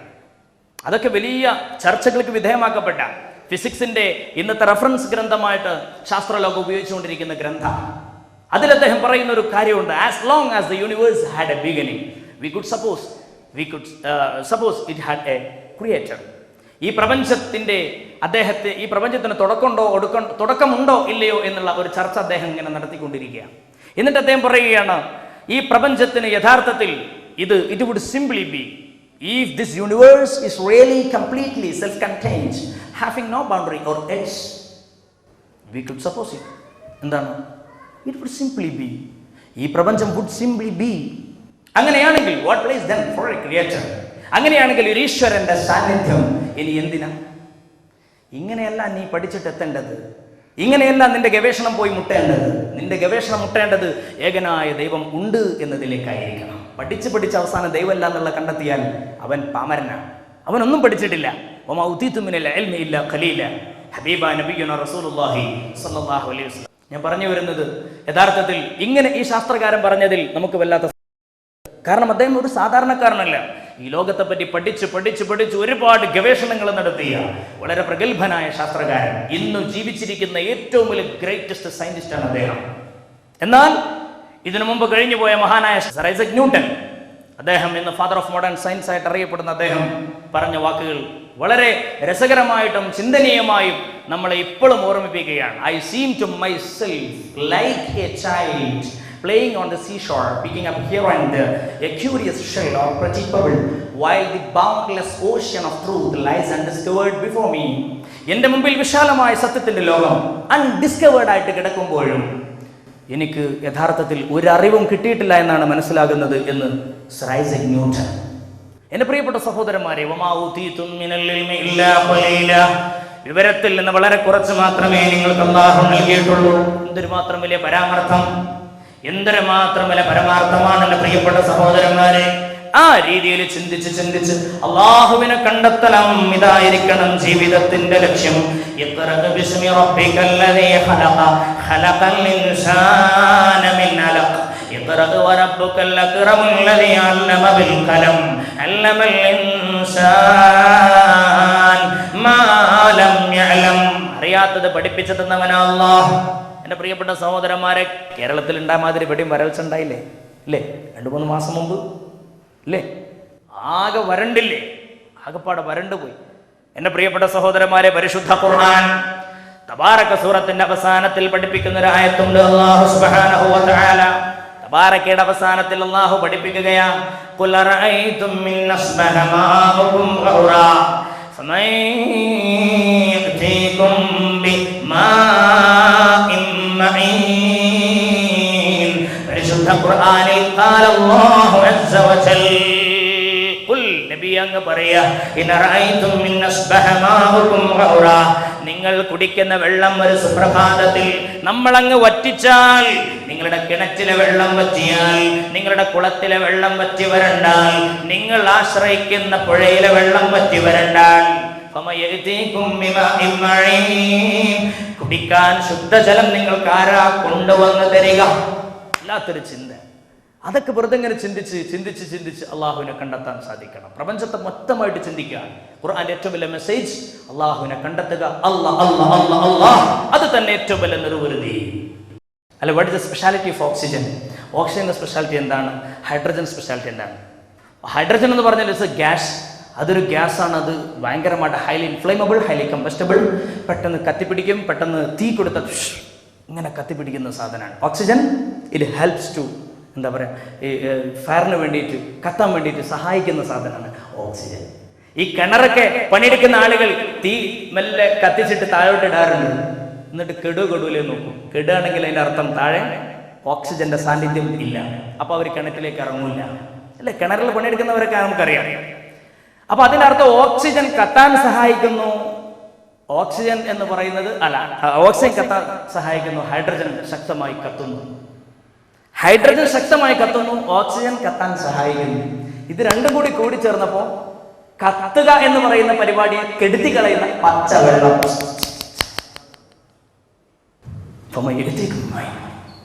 എന്തുമാത്രം ചിന്തനീയമാണ്. അള്ളാഹുവിനെ എങ്ങനെയാണ് കണ്ടെത്താൻ സാധിക്കാതിരിക്കുക ഒരു മനുഷ്യൻ?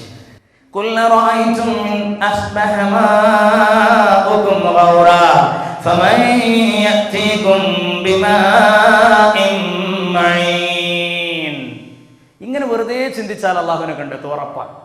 ഓരോ കാര്യങ്ങളിലും ശരിക്കും കണ്ട് ചിന്ത നടന്നാൽ അല്ലാഹ് അല്ലാഹ് എന്ന് പറയുന്ന റിയാലിറ്റി മനസ്സിലങ്ങ് ശരിക്കും തളം കെട്ടി നിന്നാൽ പിന്നെ പ്രശ്നമില്ല. അവൻ്റെ ഈമാൻ പക്കയായി, അവൻ്റെ ഈമാൻ അവിടെ ഉറച്ചുപോയി. ആ രീതിയിൽ അല്ലാഹു മുഅ്മിനീങ്ങളായി നമ്മളെ സ്വീകരിക്കുമാറാവട്ടെ. അതാണ് എൻ്റെ പ്രിയപ്പെട്ടവരെ, ഖുർആൻ ഓതപ്പെട്ട് കഴിഞ്ഞാൽ അവരുടെ മനസ്സ് പിടക്കുമെന്ന് അല്ലാഹു സുബ്ഹാനഹു വ തആല പറഞ്ഞത് അല്ലേ? അങ്ങനെയാണല്ലോ പരിശുദ്ധ ഖുർആനിനെ പറ്റി അല്ലാഹു റബ്ബുൽ ഇസ്സത്ത് പഠിപ്പിച്ചത്. ആ രീതിയിൽ നമുക്ക് ആകാൻ വേണ്ടി സാധിക്കണം. ഒരു എക്സാമ്പിൾ ഞാൻ അത് പറഞ്ഞു. ഹബീബായ നബി കരീം സല്ലല്ലാഹു അലൈഹി വസല്ലം തങ്ങൾ ആയിഷ ബീവി റളിയല്ലാഹു തആല അൻഹ നിവേദനം ചെയ്യുന്ന ഹദീസിൽ കാണാം, സുബ്ഹിക്ക് തഹജ്ജുദിന് വേണ്ടി എഴുന്നേൽക്കുന്ന സന്ദർഭം അല്ലാഹുവിന്റെ ഹബീബ് സ്ഥിരമായി ഓതാറുള്ള ഒരു ആയത്തുണ്ട്. ബിസ്മില്ലാഹിർ റഹ്മാനിർ റഹീം ഇന്ന ഫീ ഖൽഖിസ് സമാവാതി വൽ അർളി വഖ്തിലാഫിൽ ലൈലി വൻ നഹാർ ലആയാതിൻ ലിഉലിൽ അൽബാബ് الذين يذكرون الله قياما وقعودا وعلى جنوبهم ويتفكرون في خلق السماوات والأرض ربنا ما خلقت هذا باطلا سبحانك فقنا عذاب النار. പരിശുദ്ധ ഖുർആനിൽ قال الله عز وجل, ഇത് തഹജ്ജുദിന് എഴുന്നേൽക്കുന്ന സമയത്ത് അഷ്റഫുൽ ഖൽഖ് സല്ലല്ലാഹു അലൈഹി വസല്ലം സ്ഥിരമായി ഓതാറുള്ള ആയത്താണ് അത്രേ.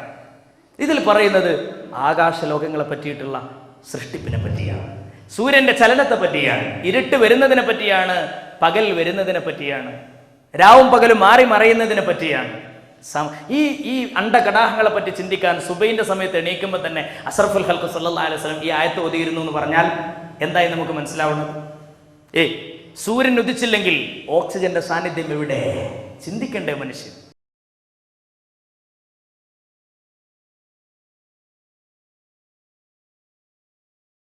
ഇന്ന ഫീ ഖൽഖിസ് സമാവാതി വൽ അർദി വഖ്തിലാഫിൽ ലൈൽ വൻ നഹാരി ലആയാതിൻ ലിഉലിൽ അൽബാബി. ലുബ്ബുള്ള ആളുകൾ, നല്ല ചിന്താശേഷിയുള്ള ആളുകൾക്ക് ഇതിലെമ്പാടും ചിന്തിക്കാനുണ്ട്. തോട്ട് പ്രൊവോക്കിംഗ് പരിശുദ്ധ ഖുർആൻ. നേരം വെളുക്കുന്ന സമയത്ത് ഇരുട്ട് പോയിട്ട് വെളിച്ചം വരുന്ന സന്ദർഭത്തിൽ, സൂര്യനങ്ങ് മറഞ്ഞുകൊണ്ട് പിന്നെ സൂര്യൻ വരുന്ന സന്ദർഭത്തിൽ ചിന്തിക്കുന്ന ആളുകൾക്ക് ദൃഷ്ടാന്തമുണ്ടെന്ന് പരിശുദ്ധ ഖുർആൻ. എൻ്റെ പ്രിയപ്പെട്ട മുഅ്മിനീങ്ങളെ, നമുക്കൊന്ന് ചിന്തിച്ചു നോക്കാം. സൂര്യൻ ഉദിക്കുക എന്ന് പറഞ്ഞാൽ നമ്മുടെ അവസ്ഥ എന്താണ്? അതുപോലെ തന്നെ നമ്മുടെ സസ്യങ്ങളുടെ, വൃക്ഷങ്ങളുടെ അവസ്ഥ എന്താണ്? നമുക്ക് ശ്വസിക്കണമെങ്കിൽ CO2 അല്ലെ, നമുക്ക് ശ്വസിക്കണമെങ്കിൽ O2 എന്ന് പറയുന്ന ഓക്സിജൻ വേണം. നമ്മൾ പുറത്തേക്ക് വിടുന്നത്, ഉച്ഛ്വസിക്കുന്നത് CO2 എന്ന് പറയുന്ന കാർബൺ ഡയോക്സൈഡാണ്. അതിന് നേരെ ഓപ്പോസിറ്റ് ആണ് നമ്മുടെ സസ്യങ്ങൾ, വൃക്ഷങ്ങൾ. അവർ ശ്വസിക്കുന്നത് കാർബൺ ഡയോക്സൈഡാണ്, അവർ ഉച്ഛ്വസിക്കുന്നത് ഓക്സിജനാണ്. ഇതിന്റെ ഒരു സൈക്ലിംഗ് ആണ്. ഇതിന്റെ സൈക്ലിംഗ് നടക്കണമെങ്കിൽ എന്ത് വേണം? ഫോട്ടോസിന്തസിസ് എന്ന് പറയുന്ന പ്രക്രിയയിലൂടെയാണ് നടക്കുന്നത്. പ്രകാശ സംശ്ലേഷണം. ഫോട്ടോ എന്ന് പറഞ്ഞാൽ പ്രകാശം, ഫോട്ടോ എന്ന് പറയുന്ന പ്രകാശ സംശ്ലേഷണം എന്ന് പറഞ്ഞാൽ മനുഷ്യൻ ഉച്ഛ്വസിക്കുന്ന CO2-നെ വലിച്ചെടുക്കുകയാണ് ഈ സസ്യങ്ങൾ, വൃക്ഷങ്ങൾ. അത് വലിച്ചെടുക്കാനുള്ള ടെൻഡൻസി അള്ളാഹു അതിന് കൊടുക്കുന്നത് അതിന്മേലേക്ക് സൂര്യപ്രകാശം തട്ടുമ്പോഴാണ്. നേരം വെളുക്കുമ്പോൾ തന്നെ മുത്തുനബി സൂര്യനെ പറ്റി ചിന്തിക്കാൻ പറയുകയാണ് തഹജ്ജുദിന് എഴുന്നേൽക്കുന്ന സന്ദർഭത്തിൽ. മാഷാ അല്ലാഹ്, അള്ളാഹുവിനെ കണ്ടെത്തുകയാണ്. ഖുർആനിന്റെ central theme is to find out അല്ലാഹ്, ഓൾമൈറ്റി അല്ലാഹ്. അള്ളാഹുവിനെ കണ്ടെത്തുക എന്ന ആത്മനിർവൃതിയാണ് പരിശുദ്ധ ഖുർആൻ. അള്ളാഹു നമ്മളെ സ്വീകരിക്കുമാറാവട്ടെ. എൻ്റെ പ്രിയപ്പെട്ട മുഅ്മിനീങ്ങളെ, ഈ ഫോട്ടോസിന്തസിസ് പ്രക്രിയ നടക്കണമെങ്കിൽ ഫോട്ടോ കിട്ടാൻ സൂര്യൻ വേണം. സൂര്യൻ ഉദിച്ചാൽ മാത്രമേ ഇവിടെ ഫോട്ടോസിന്തസിസ് പ്രക്രിയ നടക്കൂ. അപ്പോഴാണ് ഓക്സിജന്റെ വില നമുക്ക് മനസ്സിലാക്കാൻ സാധിക്കുക. ഓക്സിജന്റെ വില മനസ്സിലാക്കണമെങ്കിൽ കാലിക്കറ്റ് മെഡിക്കൽ കോളേജ് ഹോസ്പിറ്റൽ എന്ന് പറയുന്ന അവിടുത്തെ ഹോസ്പിറ്റലിൽ, ഇവിടെ നിങ്ങൾക്ക് പരിചയമുള്ള നമ്മുടെ ഏതെങ്കിലും ഹോസ്പിറ്റലുകളിലോ കാഷ്വാലിറ്റിയിലേക്ക് ചെന്ന് കഴിഞ്ഞാൽ അവിടെ കിടക്കുന്ന ആളിന്റെ മൂക്കിൽ നിന്നുണ്ടാകും വലിയ കുഴലുകൾ ഇങ്ങനെ പോകുന്നു. ആ പോകുന്ന കുഴലിനോട് ചാരിയിട്ട് കാണാൻ വലിയ സിലിണ്ടർ, ഓക്സിജന്റെ സിലിണ്ടർ. അതിനിങ്ങനെ ഒരു വലിയൊരു മീറ്റർ ബോർഡും കാണാൻ സാധിക്കും. ആ മീറ്റർ ബോർഡ് ഇങ്ങനെ അനങ്ങുന്നതിനനുസരിച്ച് അവിടുന്ന് ഡിസ്ചാർജ് ചെയ്യുമ്പോൾ രോഗിക്ക് ബില്ല് കൊടുക്കുകയാണ്. മരിച്ചാലും വേണ്ടിയില്ല, ജീവിച്ചാലും വേണ്ടിയില്ല, ബില്ല് ഇങ്ങോട്ട് കൊടുക്കും. 5455 രൂപ 85 പൈസ. എന്തേത്? ഇത് 2 ആഴ്ച ശ്വസിച്ചതിൻ്റെ ബില്ല. ഇത്ര കാലമായിട്ട് നമ്മളോടൊന്നും പടച്ചോനാരും ബില്ല് വെച്ചില്ല. ഇത്ര കാലമായി നമ്മളൊക്കെ ശ്വസിക്കാൻ തുടങ്ങിയിട്ട് 20% ഇത് അറ്റ്മോസ്ഫിയർ. ഈ അറ്റ്മോസ്ഫിയറിൽ 20% ഓക്സിജനാണ്. പടച്ചോൻ ആരോട് ബില്ല് വെച്ചില്ല. അവനിലേക്ക് മടങ്ങുക, ആ ചിന്ത ഉണ്ടാക്കുക. അതിനു വേണ്ടിയാണ് നമ്മളോട് പറഞ്ഞത്. പടച്ചോൻ ഈ റമളാനിലെങ്കിലും നമുക്കതിന് തൗഫീഖ് തരട്ടെ. എൻ്റെ പ്രിയപ്പെട്ട മുഅ്മിനീങ്ങളെ, റമളാനിനെ കാത്തിരിക്കുന്ന സന്ദർഭമാണ്. പരിശുദ്ധ ഖുർആൻ റമളാനിന്റെ മാസം. റമളാൻ എന്ന് പറഞ്ഞാൽ അത് ഖുർആനിന്റെ മാസം. അതിലൂടെ നമ്മൾ കടന്നു പോകുമ്പോൾ ഏറ്റവും പ്രധാനപ്പെട്ട ചിന്ത എന്ന് പറയുന്നത് ഈ പറയപ്പെട്ട സംഗതികൾക്കെല്ലാം ഏറ്റവും വലിയ ബാരിയറായി, വിഘ്നമായി നിൽക്കുന്നത് എന്താണെന്നറിയോ? സാത്താൻ, ഇബ്ലീസ് ലഅനത്തുല്ലാഹി അലൈഹി. അവനാണ് ഇതിനൊക്കെ തടസ്സം നിൽക്കുക. അതാണ്. അതുകൊണ്ടാണ് പരിശുദ്ധ ഖുർആൻ എന്ന് പറയുന്ന അല്ലാഹുവിന്റെ ഹബീബിന്റെ ഏറ്റവും വലിയ മുഅ്ജിസത്ത്. ആ മുഅ്ജിസത്തായ പരിശുദ്ധ ഖുർആൻ പാരായണം ചെയ്യുന്നതിന് തൊട്ടു മുമ്പ് അല്ലാഹു ഓതാൻ വേണ്ടി പറഞ്ഞ ആയത്ത് ഏതാ? وَإِذَا قَرَأْتَ الْقُرْآنَ فَاسْتَعِذْ بِاللَّهِ مِنَ الشَّيْطَانِ الرَّجِيمِ. പരിശുദ്ധ ഖുർആൻ എങ്ങാനും പാരായണം ചെയ്യുകയാണെങ്കിൽ അഊദു ബില്ലാഹി മിനശ് ശൈത്വാനിർ റജീം എന്ന് ഓതണേ എന്ന് പരിശുദ്ധ ഖുർആൻ അല്ലാഹു സുബ്ഹാനഹു വ തആല നമ്മളോട് പഠിപ്പിച്ചില്ലേ? ഖുർആൻ ഓതുകയാണെങ്കിൽ അഊദു ബില്ലാഹി മിനശ് ശൈത്വാനിർ റജീം, ശൈത്താനിനെ കുറിച്ച് കാവലിനെ ചോദിക്കണം. ആ പഹയൻ നമ്മൾ ഇടങ്ങേറിലാക്കും. അല്ലാഹു നമ്മളെ കാത്ത് രക്ഷിക്കുമാറാവട്ടെ. എൻ്റെ പ്രിയപ്പെട്ടവരെ, ആ പഹയൻ നമ്മൾ ഇടങ്ങേറിലാക്കും. അവനെയാണ് ശ്രദ്ധിക്കേണ്ടത്. ഇനി നമുക്കുള്ള ഉപദേശങ്ങളാണ്. ഏറ്റവും വലിയ മെസ്സേജ് ആത്മനിർവൃതി അള്ളാഹുവിനെ കണ്ടെത്തലാണ്. ആ കണ്ടെത്തുന്നതിനെ തൊട്ടുള്ള നമ്മുടെ തടസ്സം, ബാരിയർ എന്താണ്? ലഅനത്തുല്ലാഹി ഇബ്ലീസ്. അള്ളാഹു നമ്മളെ കാത്ത് രക്ഷിക്കുമാറാവട്ടെ. ആ ലഅനത്തുല്ലാഹി ഇബ്ലീസിനെ കാവൽ ചോദിച്ചുകൊണ്ട് വേണം പരിശുദ്ധ ഖുർആനിന്റെ പാരായണം തുടങ്ങാൻ. മാത്രമല്ല, പരിശുദ്ധ ഖുർആൻ അവസാനിക്കുന്നത് എന്ത് പറഞ്ഞുകൊണ്ടാ? പരിശുദ്ധ ഖുർആനിന്റെ ഏറ്റവും അവസാനത്തെ 2 സൂറത്തുകൾ നമുക്ക് പരിചയമുണ്ടല്ലോ. ഖുൽ അഊദു ബിറബ്ബിൽ ഫലഖ് മിൻ ശർരി മാ ഖലഖ് വമിൻ ശർരി ഖാസിഖിൻ ഇദാ വഖബ് വമിൻ ശർരി നഫ്ഫാസാതി ഫിൽ ഉഖദ് വമിൻ ശർരി ഹാസിദിൻ ഇദാ ഹസദ് ഖുൽ അഊദു ബിറബ്ബിൻ നാസ് മലിക്കിൻ നാസ് ഇലാഹിൻ നാസ് മിൻ ശർരി വസ്വാസിൽ ഖന്നാസ് الذي يوسوس في صدور الناس من الجنة والناس. പരിശുദ്ധ ഖുർആനിൽ قال الله عز وجل صلاة الله سلام الله على طه رسول الله صلاة الله سلام الله على ياسين حبيب الله تبسلنا ببسم الله وبالهادي رسول الله وكل مجاهد لله بأهل البدر يا الله صلاة الله سلام الله على طه رسول الله صلاة الله سلام الله على ياسين حبيب الله. ലഅനത്തുല്ലാഹി ഇബ്ലീസിനെ കാവൽ ചോദിക്കണം എന്ന് ഖുർആൻ ഓതാൻ തുടങ്ങുമ്പോഴും അവസാനത്തിലും പടച്ചോൻ പറഞ്ഞത് അത് തന്നെയാണ്. 100,000-ൽ പരം നബിമാരോട് അല്ലാഹു പറഞ്ഞത് ഈ ലഅനത്തുല്ലാഹി ഇബ്ലീസിന്റെ ശർറിനെ തൊട്ട് കാവൽ ചോദിക്കാൻ വേണ്ടിയാണ്. അതുകൊണ്ട് തന്നെ എൻ്റെ പ്രിയപ്പെട്ട മുഅ്മിനീങ്ങളെ, ആ പഹയന്റെ ശർറ് അതിഭയങ്കരമാണ്. അതിഭയങ്കരം എന്ന് പറഞ്ഞാൽ അതിഭയങ്കരമാണ്. അവൻ അല്ലാഹു റബ്ബുൽ ഇസ്സത്തിന്റെ അടുക്കൽ ആദ്യമായി ചെയ്തു വെച്ച ഏറ്റവും വലിയ പിഴവെന്താ? ധിക്കാരം. അത് നമുക്ക് ആർക്കുണ്ടാകരുത്. പണം കൊണ്ടുണ്ടാകരുത്, സൗന്ദര്യം കൊണ്ടുണ്ടാകരുത്, ഒന്നുകൊണ്ടുണ്ടാകാൻ പാടില്ല. പ്രതാപം കൊണ്ടുണ്ടാകരുത്, ഐശ്വര്യം കൊണ്ടുണ്ടാകരുത്, തറവാടിത്തം കൊണ്ടുണ്ടാകരുത്, ഒരിക്കലും ഉണ്ടാകാൻ പാടില്ല. അള്ളാഹ്ക്ക് തീരെ ഇഷ്ടമല്ലാത്തൊരു പരിപാടിയാണ് കിബർ. അത് ലഅനത്തുല്ലാഹി ഇബ്ലീസ് കാണിച്ചതാണ്. ഖലഖതഹു മിൻ തീൻ വഖലഖതനി മിൻ നാർ.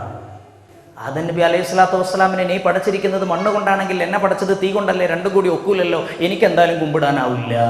കിബർ, അസൂയ ഒരിക്കലും പാടില്ല. രസകരമായ ഒരു ഹദീസ് മുസ്തഫ നബി തങ്ങൾ പഠിപ്പിക്കുക സല്ലല്ലാഹു അലൈഹി വസല്ലം. ഹബീബ നബി തങ്ങൾ പഠിപ്പിക്കുന്ന ഒരു ഹദീസ് നോക്കണം. 2 ഇബ്ലീസുമാർ കണ്ടുമുട്ടുകയാണ്. ആരാണ് ഒരു ഇബ്ലീസ്? ഒറിജിനൽ ഇബ്ലീസ് ലഅനത്തുല്ലാഹി ഇബ്ലീസ്. രണ്ടാമത്തെ പഹയൻ ആരാന്നറിയോ? ലഅനത്തുല്ലാഹി ഫിർഔൻ. അല്ലാഹു സുബ്ഹാനഹു വ തആല പരിശുദ്ധ ഖുർആൻ ശരീഫിൽ പേരെടുത്തുകൊണ്ട് ചീത്ത പറഞ്ഞ പഹയനാണ് അവൻ. ഔതാദി എന്ന അവനെ പറ്റി പറഞ്ഞ് കുറ്റിക്കാരൻ. അള്ളാഹ് കളിയാക്കിയതാ. കുറ്റിക്കാരൻ ഫിർഔൻ എന്ന് പറഞ്ഞ അല്ലാഹു റബ്ബുൽ ഇസ്സത്ത് കളിയാക്കിയ ഫിർഔൻ. ആ ഫിർഔന് കിടന്നുറങ്ങുന്ന സന്ദർഭത്തിൽ ഉച്ചക്ക് നന്നായി വയറ് നിറച്ച് ഭക്ഷണം കഴിച്ച് കിടന്നുറങ്ങുമ്പോൾ ഒറിജിനൽ ഇബ്ലീസ് കടന്നു ചെല്ലുകയാണ്. ഒറിജിനൽ ഇബ്ലീസ് വീട്ടിന്റെ മുന്നിൽ കണ്ടുവന്നു. തുറക്കണം എന്ന് പറഞ്ഞു. ഡോർ തുറക്കണം. നീ ആരാന്ന് ചോദിച്ചു. കാരണം ഫിർഔനോടൊന്നും ആരും അങ്ങനെ പറയില്ലല്ലോ. ഫിർഔൻ അന റബ്ബുക്കുമുൽ അഅല എന്ന് പറഞ്ഞ ആളല്ലേ. അങ്ങനെയാണല്ലോ ഫിർഔൻ.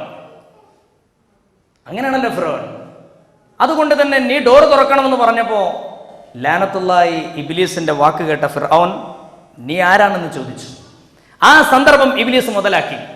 ഇബ്ലീസ് പറഞ്ഞു, ഹോ ആരാണെന്നല്ലേ? എടോ നീയല്ലേ വലിയ പടച്ചോനാന്ന് പറഞ്ഞ് നടക്കുന്നത്. നീ പടച്ചോനാണെന്നുണ്ടെങ്കിൽ പുറത്ത് വന്നിരിക്കുന്ന ആളെ നിനക്ക് അറിയാതിരിക്കാൻ പറ്റൂലല്ലോ. ഇബ്ലീസിന്റെ മറുപടി സത്യമല്ലേ? ലൗ കുന്ത ഇലാഹൻ ലമാ ജഹിലനി. നീ പടച്ചോനാണെങ്കിൽ ഞാൻ ആരാന്നുള്ളത് നിനക്ക് അറിയില്ലേടോ. ദൈവം എല്ലാവരും അറിയുന്നത്. ദൈവം എന്ന് പറഞ്ഞാൽ എല്ലാം അറിയണ്ടേ. പടച്ചോൻ എന്ന് പറഞ്ഞാൽ എല്ലാം അറിയണ്ടേ. ഞാൻ പുറത്തുണ്ടായിട്ട് നീ എന്നോട് ആരാന്ന് ചോദിക്കുന്നു, അപ്പം നീ പടച്ചോനല്ല എന്നുള്ള ആ രീതിയിലേക്ക് ഇബ്ലീസ് മറുപടി പറഞ്ഞു. അപ്പോൾ ലാനത്തുല്ലാഹി ഇബ്ലീസിന്റെ മറുപടി കേട്ടപ്പം ഫിറൗൻ ആകെ വല്ലാത്തൊരു അങ്ങനെയായി. അപ്പം പറഞ്ഞു ഏതാനാവട്ടെ ഡോർ തുറന്നു. ഡോർ തുറന്നപ്പോൾ നീ ആരാന്ന് ചോദിച്ചു. ഇബ്ലീസിനെ കണ്ടപ്പോൾ ഞാൻ ആരാന്ന് അറിയില്ലല്ലേ, ഞാൻ ഇബ്ലീസ്. കിടന്നിരിക്കൂ അല്ലേ ജുലൂസ്, ഇരിക്കാൻ പറഞ്ഞു. ഭയങ്കര സന്തോഷമായി. കാരണം 2 ഇബ്ലീസുകൾ കണ്ടുമുട്ടാണ്. അഷ്റഫുൽ ഹഖിന്റെ രസകരമായ ഹദീസാണ്. 2 ഇബ്ലീസുമാർ കണ്ടുമുട്ടുകയാണ്. എന്റെ പ്രിയപ്പെട്ട മുഅ്മിനീങ്ങളെ, ലഅനത്തുല്ലാഹി ഇബ്ലീസ് എന്ന് പറയുന്ന ഈ പഹയനാണ് നമുക്ക് തുരങ്കം സൃഷ്ടിക്കുന്ന ഏറ്റവും വലിയ പഹയൻ. അവനെ തിരിച്ചറിയലാണ് പരിശുദ്ധ റമളാൻ, അവനെ തിരിച്ചറിയലാണ് പരിശുദ്ധ റജബ്, അവനെ തിരിച്ചറിയലാണ് ഈ ബഹുമാനപ്പെട്ട മറ്റന്നാളത്തെ രാത്രിയായ ശഅബാനിന്റെ 15ന്റെ രാത്രി. അല്ലാഹു ഖബൂൽ ചെയ്യുമാറാവട്ടെ. ഈ ലഅനത്തുല്ലാഹി ഫിർഔനെ തിരിച്ചറിയുമ്പോഴാ യഥാർത്ഥത്തിൽ നമ്മുടെ നോമ്പ് നോമ്പാവൂ, നമ്മുടെ ഖിയാമുൽ ലൈലിയാവൂ, നമ്മുടെ സൗമാവൂ. അല്ലാഹു സ്വീകരിക്കുമാറാവട്ടെ. എന്നിട്ട് അവിടുന്ന് 2 ഇബ്ലീസുകൾ തമ്മിൽ സംഭാഷണം, ഭയങ്കര സംഭാഷണം. പിന്നെ ഞാൻ നിന്നോടൊരു കാര്യം ചോദിക്കട്ടെ. ഒറിജിനൽ ഇബ്ലീസ് മറ്റവനോട് ചോദിക്കാം, നമ്മൾ 2 പേരും വലിയ പഹയന്മാരല്ലേ? അപ്പോൾ ഏറ്റവും വലിയ ഫിത്തന ഇപ്പം നമ്മളാണല്ലോ. ശരി, നമ്മളെക്കാളും വലിയ ഫിത്തനുള്ള ആൾക്കാർ വേറെ ആരെങ്കിലും ഉണ്ടോ എന്ന് ചോദിച്ചു. അപ്പോൾ ഒറിജിനൽ ഇബ്ലീസ് പറഞ്ഞു, പിന്നെ ഇഷ്ടം മതിലുണ്ട്. എടാ ഞാനും നീയൊന്നല്ല, ഇതിനേക്കാളും വലിയ ആൾക്കാർ ഇവിടെ ഉണ്ട്. അതാരാ എനിക്കൊന്ന് അറിയാൻ ആഗ്രഹമുണ്ട്. അപ്പോൾ പറഞ്ഞു അത് യാതന് ഇവരെന്നെ, ഈ മനുഷ്യന്മാർ, ഈ ആദനബിന്റെ മക്കൾ. അതെന്താ കാരണം? ആദനബിന്റെ മക്കൾക്ക് എന്താ പ്രശ്നം? എടോ ഞാൻ നിനക്കറിയാലോ, ഞാനെന്ന് പറഞ്ഞ അള്ളാഹുവിൻ്റെ അടുക്കെന്ന് ഈ ആദം എന്ന് പറയുന്ന ആ ഒരൊറ്റ മനുഷ്യനായ ആ ഒരു ആള്, മൂപ്പരോടുള്ള അസൂയകാരനാണ് ഞാൻ എന്തായത് ഇക്കോലത്തിൽ ഇങ്ങോട്ട് ഇറക്കപ്പെട്ടത്. അള്ളാഹു എന്നെ ശപിക്കുന്നതും ഞാൻ ഇങ്ങോട്ട് ഇറങ്ങി വരുന്നതൊക്കെ ഈ കാരണത്താലാണ്. എന്നാൽ ഈ ആദം നബിൻ്റെ മക്കളെ കഥ എന്താ? അമ്മായിമ്മയും മരുമകളും തമ്മിൽ പ്രശ്നം അല്ലേ? ഏട്ടനും അഞ്ചനും തമ്മിൽ പ്രശ്നം. സ്വന്തം ചോരയെ പറഞ്ഞ ബിസിനസിൻ്റെ വിഷയത്തിൽ അങ്ങോട്ടും ഇങ്ങോട്ടും കശപിശ. അയലോക്കക്കാർ തമ്മിൽ പ്രശ്നം. ആകപ്പാടെ മനസ്സിൽ ഇവർക്കൊരു സ്വസ്ഥതയില്ലല്ലോ. അങ്ങോട്ടും ഇങ്ങോട്ടും അസൂയയും അതുപോലെ കുറുമ്പും കുശുമ്പും മനസ്സിൽ വല്ലാത്ത വിദ്വേഷം വെച്ച് നടക്കുന്ന ആളുകളല്ലേ. ഞാൻ ഒരൊറ്റ ആളോട് അസൂയ വെച്ചിട്ട് പടച്ചോനെ എന്നെ ഇക്കോലത്തിലാക്കിയെങ്കിൽ ഈ പഹയന്മാരെ കഥ എന്താണ്? ലഅനത്തുല്ലാഹി ഇബ്ലീസ്. അള്ളാഹു നമ്മളെ കാത്തുരക്ഷിക്കട്ടെ. സത്യം, നമ്മളതിൽ നിന്നൊരു പാഠം പഠിക്കണം. റസൂലുള്ളാഹിന്റെ വല്ലാത്ത ചിന്തിക്കേണ്ട ഹദീസാണ് ഈ പറഞ്ഞത്. അള്ളാഹുവിന് തീരെ ഇഷ്ടമല്ലേ ഈ അസൂയ കിബിർ എന്നൊക്കെ പറഞ്ഞാൽ. അതാണല്ലോ ലഅനത്തുല്ലാഹി ഇബ്ലീസിന് ആദ്യം ഉണ്ടായത്. അത് നമ്മളങ്ങ് ഒഴിവാക്കിയേക്കുക. ആ സംഭവം തന്നെ നമുക്ക് ഇനി നമ്മുടെ ജീവിതത്തിൽ ഉണ്ടാകരുത്. അപ്പോഴാണ് നമ്മൾ അള്ളാഹുവിനെ കണ്ടെത്തുന്നവരായി മാറും. അള്ളാഹു നമ്മളെ സ്വീകരിക്കുമാറാവട്ടെ. എൻ്റെ പ്രിയപ്പെട്ട മുഅ്മിനീങ്ങളെ, ഈ ലഅനത്തുല്ലാഹി ഇബ്ലീസ് ലോകത്തിന്റെ ചരിത്രത്തിൽ ആദ്യമായി മനുഷ്യകുലത്തിനെതിരെ ചെയ്തതെന്താ? ഇതവൻ അള്ളാഹിനോട് ചെയ്തതല്ലേ? മനുഷ്യകുലത്തിനെതിരെ ചെയ്തതെന്താ? ഇതുകൂടി നമ്മൾക്ക് ഇൻഷാ അല്ലാഹ് തിരിച്ചറിയണം. പറയാൻ സമയമില്ലാത്തത് കൊണ്ട് ഞാൻ ചുരുക്കുകയാണ്. ലഅനത്തുല്ലാഹി ഇബ്ലീസ് എന്ന് പറയുന്ന ഈ പഹയൻ അള്ളാഹുവിനോട് ചെയ്ത തെറ്റാ നമ്മൾ പറഞ്ഞത്. ഈ മാനവിക സമൂഹത്തോട് അവൻ ചെയ്ത ഏറ്റവും ആദ്യത്തെ ഫസ്റ്റ് ക്രൈം എന്താ? അതാണ് നമ്മൾ പരിചയപ്പെടേണ്ടത്. ഔറത്ത് മറക്കാൻ, മറച്ച ഔറത്ത് അഴിച്ചിട്ടു എന്നതാണ് ഇവൻ ആദ്യം ചെയ്ത പണി. അതുകൊണ്ട് പെൺകുട്ടികൾ ടൈറ്റ് ജീൻസ് ഇടുന്നതും ആൺകുട്ടികൾ ഈ 26 കീശുള്ള പാൻറ് ഇട്ടിട്ട് ഈ ഞെരിയാണിക്ക് താഴെ ഇറക്കി നടക്കുന്നതൊക്കെ ചെറിയ തോതിൽ സൂചിപ്പിക്കാൻ വേണ്ടിയാണ് ഞാൻ ഈ ഹദീസ് ഇവിടെ പറയുന്നത്. ഇത് വല്ല ചിന്തിക്കേണ്ട കാര്യമാണ്. ആദ്യമായിട്ട് ഔറത്ത് ലോവർ നിങ്ങളുടെ അങ്ങനെയാണല്ലോ, ലോ വേസ്റ്റ് പാൻറ്റുകളുടെ കാലഘട്ടമാണ്. ഇത് പറയാതിരിക്കാൻ വയ്യ. കാരണം ലഅനത്തുല്ലാഹി ഇബ്ലീസ് മനുഷ്യകുലത്തോട് ആദ്യം ചെയ്ത തെറ്റ് ഇത് ഞാൻ പറയല്ല, പരിശുദ്ധ ഖുർആനിൽ അല്ലാഹു പഠിപ്പിച്ചതാ. ഫവസ്വസ ലഹുമ ശൈത്വാൻ ലിയുബ്ദിയ ലഹുമാ മാ വരിയൻഹുമാ മിൻ സൗആതിഹിമാ. അല്ലാഹു സുബ്ഹാനഹു വ തആല പരിശുദ്ധ ഖുർആനിൽ പഠിപ്പിക്കുകയാ, ഫലമ്മാ ദാഖാ അശ്ശജറ ബദത് ലഹുമാ സൗആതുഹുമാ വതഫിഖാ യഖ്സിഫാനി അലൈഹിമാ മിൻ വറഖിൽ ജന്ന. അല്ലാഹു റബ്ബുൽ ഇസ്സത്ത് പരിശുദ്ധനായ സയ്യിദുനാ ആദം നബി അലൈഹിസ്സലാമിനോടും അവരുടെ ഭാര്യ ഹവ്വാ ബീവിയോടും യാ ആദം മുസ്കുൻ അൻത വസൗജുകൽ ജന്ന, സ്വർഗ്ഗത്തിൽ സുന്ദരമായി താമസിച്ചു കൊള്ളുക എന്ന് പറഞ്ഞതിന് ശേഷം ലഅനത്തുല്ലാഹി ഇബ്ലീസിന്റെ ശർറിൽ അവർ പെടുകയും അവർ ഭൂമിയിലേക്ക് ഇറക്കപ്പെടാൻ കാരണമാവുകയും ചെയ്തത് എന്താ?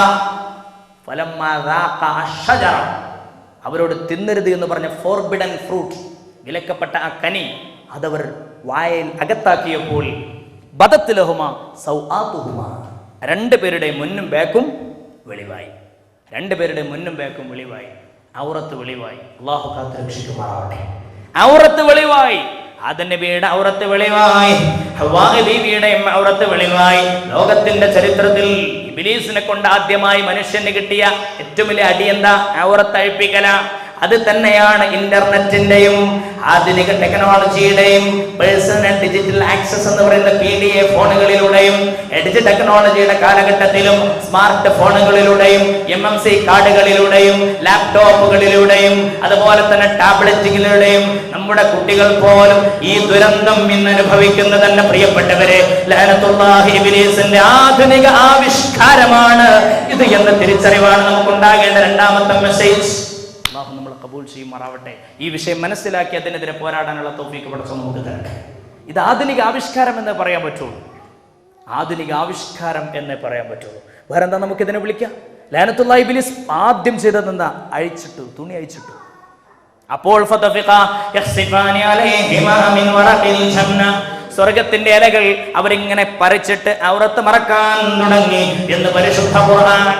സ്വർഗത്തിലെ ഇലകൾ പറിച്ചിട്ട് ഔറത്ത് മറക്കേണ്ട ഗതികേട് നമ്മുടെ വല്യാപ്പാക്കുണ്ടായി, നമ്മുടെ വല്യമ്മാക്കും ഉണ്ടായി. എന്റെ കാരണം ഔറത്ത് ഇബ്ലീസ് തുറന്നിട്ടു. ഇബ്ലീസ് ആദ്യമായി മനുഷ്യനെതിരെ ചെയ്തത് അവൻ ഔറത്ത് വെളിവാക്കലാണ്.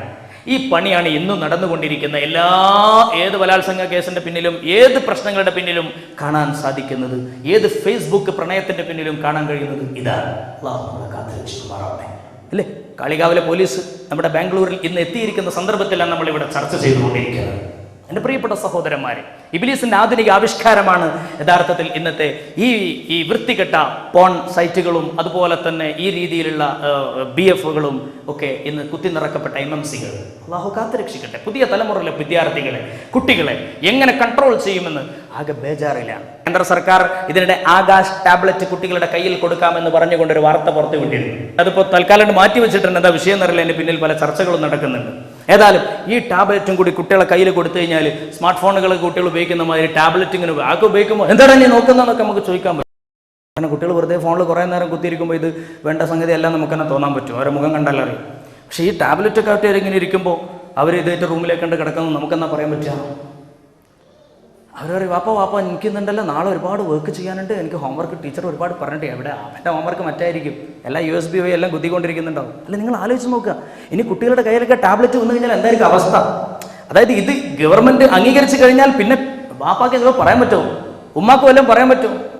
ഇന്നിപ്പോൾ നമുക്ക് പറയാം, കുട്ടികൾ കമ്പ്യൂട്ടർ വെക്കുകയാണെങ്കിൽ, PC വെക്കുകയാണെങ്കിൽ, ലാപ്ടോപ്പ് വെക്കേണ്ട മോനെ നീ കിടക്കുന്ന സമയത്ത് റൂമിലേക്ക് അത് കൊണ്ടുപോകരുത്, അത് ഇവിടെ തന്നെ പുറത്ത് വെക്കണം, അല്ലെങ്കിൽ കൊലാമിൽ വെക്കണം, അവിടെ പിന്നെ ഓഫീസ് റൂമിൽ വെക്കണം, എല്ലാവരും കണ്ടോട്ടെ, നീ ചെയ്യുന്ന പണി എല്ലാവർക്കും കണ്ടോട്ടെ, മോൻ പഠിക്കുന്നത് കാണുമ്പോൾ സന്തോഷമല്ലേ എന്ന് ഉമ്മാക്കും മാപ്പാക്കൊക്കെ പറയാൻ പറ്റും. ഒറ്റയ്ക്ക് ഇത് കൊണ്ടുപോയിട്ട് കുട്ടികൾ ചെയ്യുമ്പോൾ നമുക്കൊന്നും പറയാൻ പറ്റത്തില്ല. ആ രീതിയിലേക്ക് ആധുനിക കാലഘട്ടം പോവാ. എൻ്റെ പ്രിയപ്പെട്ടവരെ, ഇതാണ് ലഅനത്തുല്ലാഹി ഇബ്ലീസ് ആദ്യമായി മനുഷ്യനെതിരെ ചെയ്ത തെറ്റ്. എന്നിട്ട് പടച്ചോൻ പറഞ്ഞില്ലേ, ലാ യഫ്തിനന്നകും ശൈത്താൻ കമാ ഖറജ അബവൈകും മിനൽ ജന്ന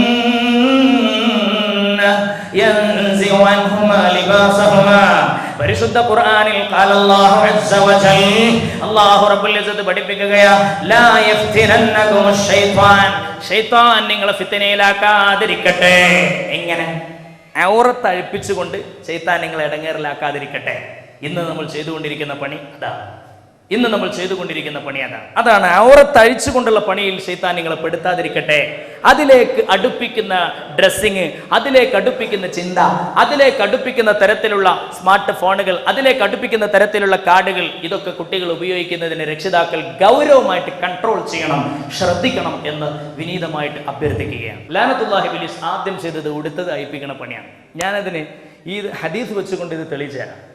റസൂലുള്ളാഹിന്റെ ഹദീസ് ഉണ്ടല്ലോ, മോനെ കക്കൂസിലേക്ക് കയറുമ്പോൾ എന്താ ചില്ല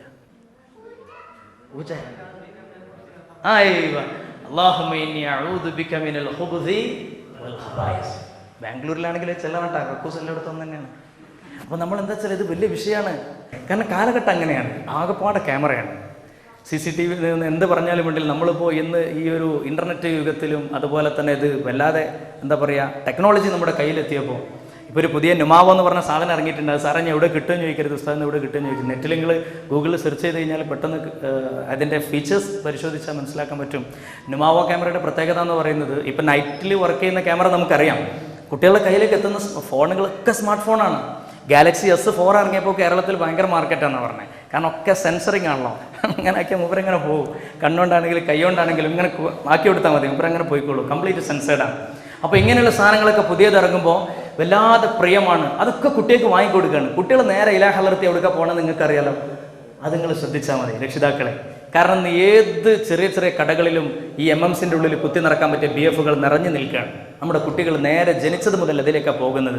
കല്യാണത്തിന് രസമല്ല, ചാടിപ്പോക്കനാണ് രസം.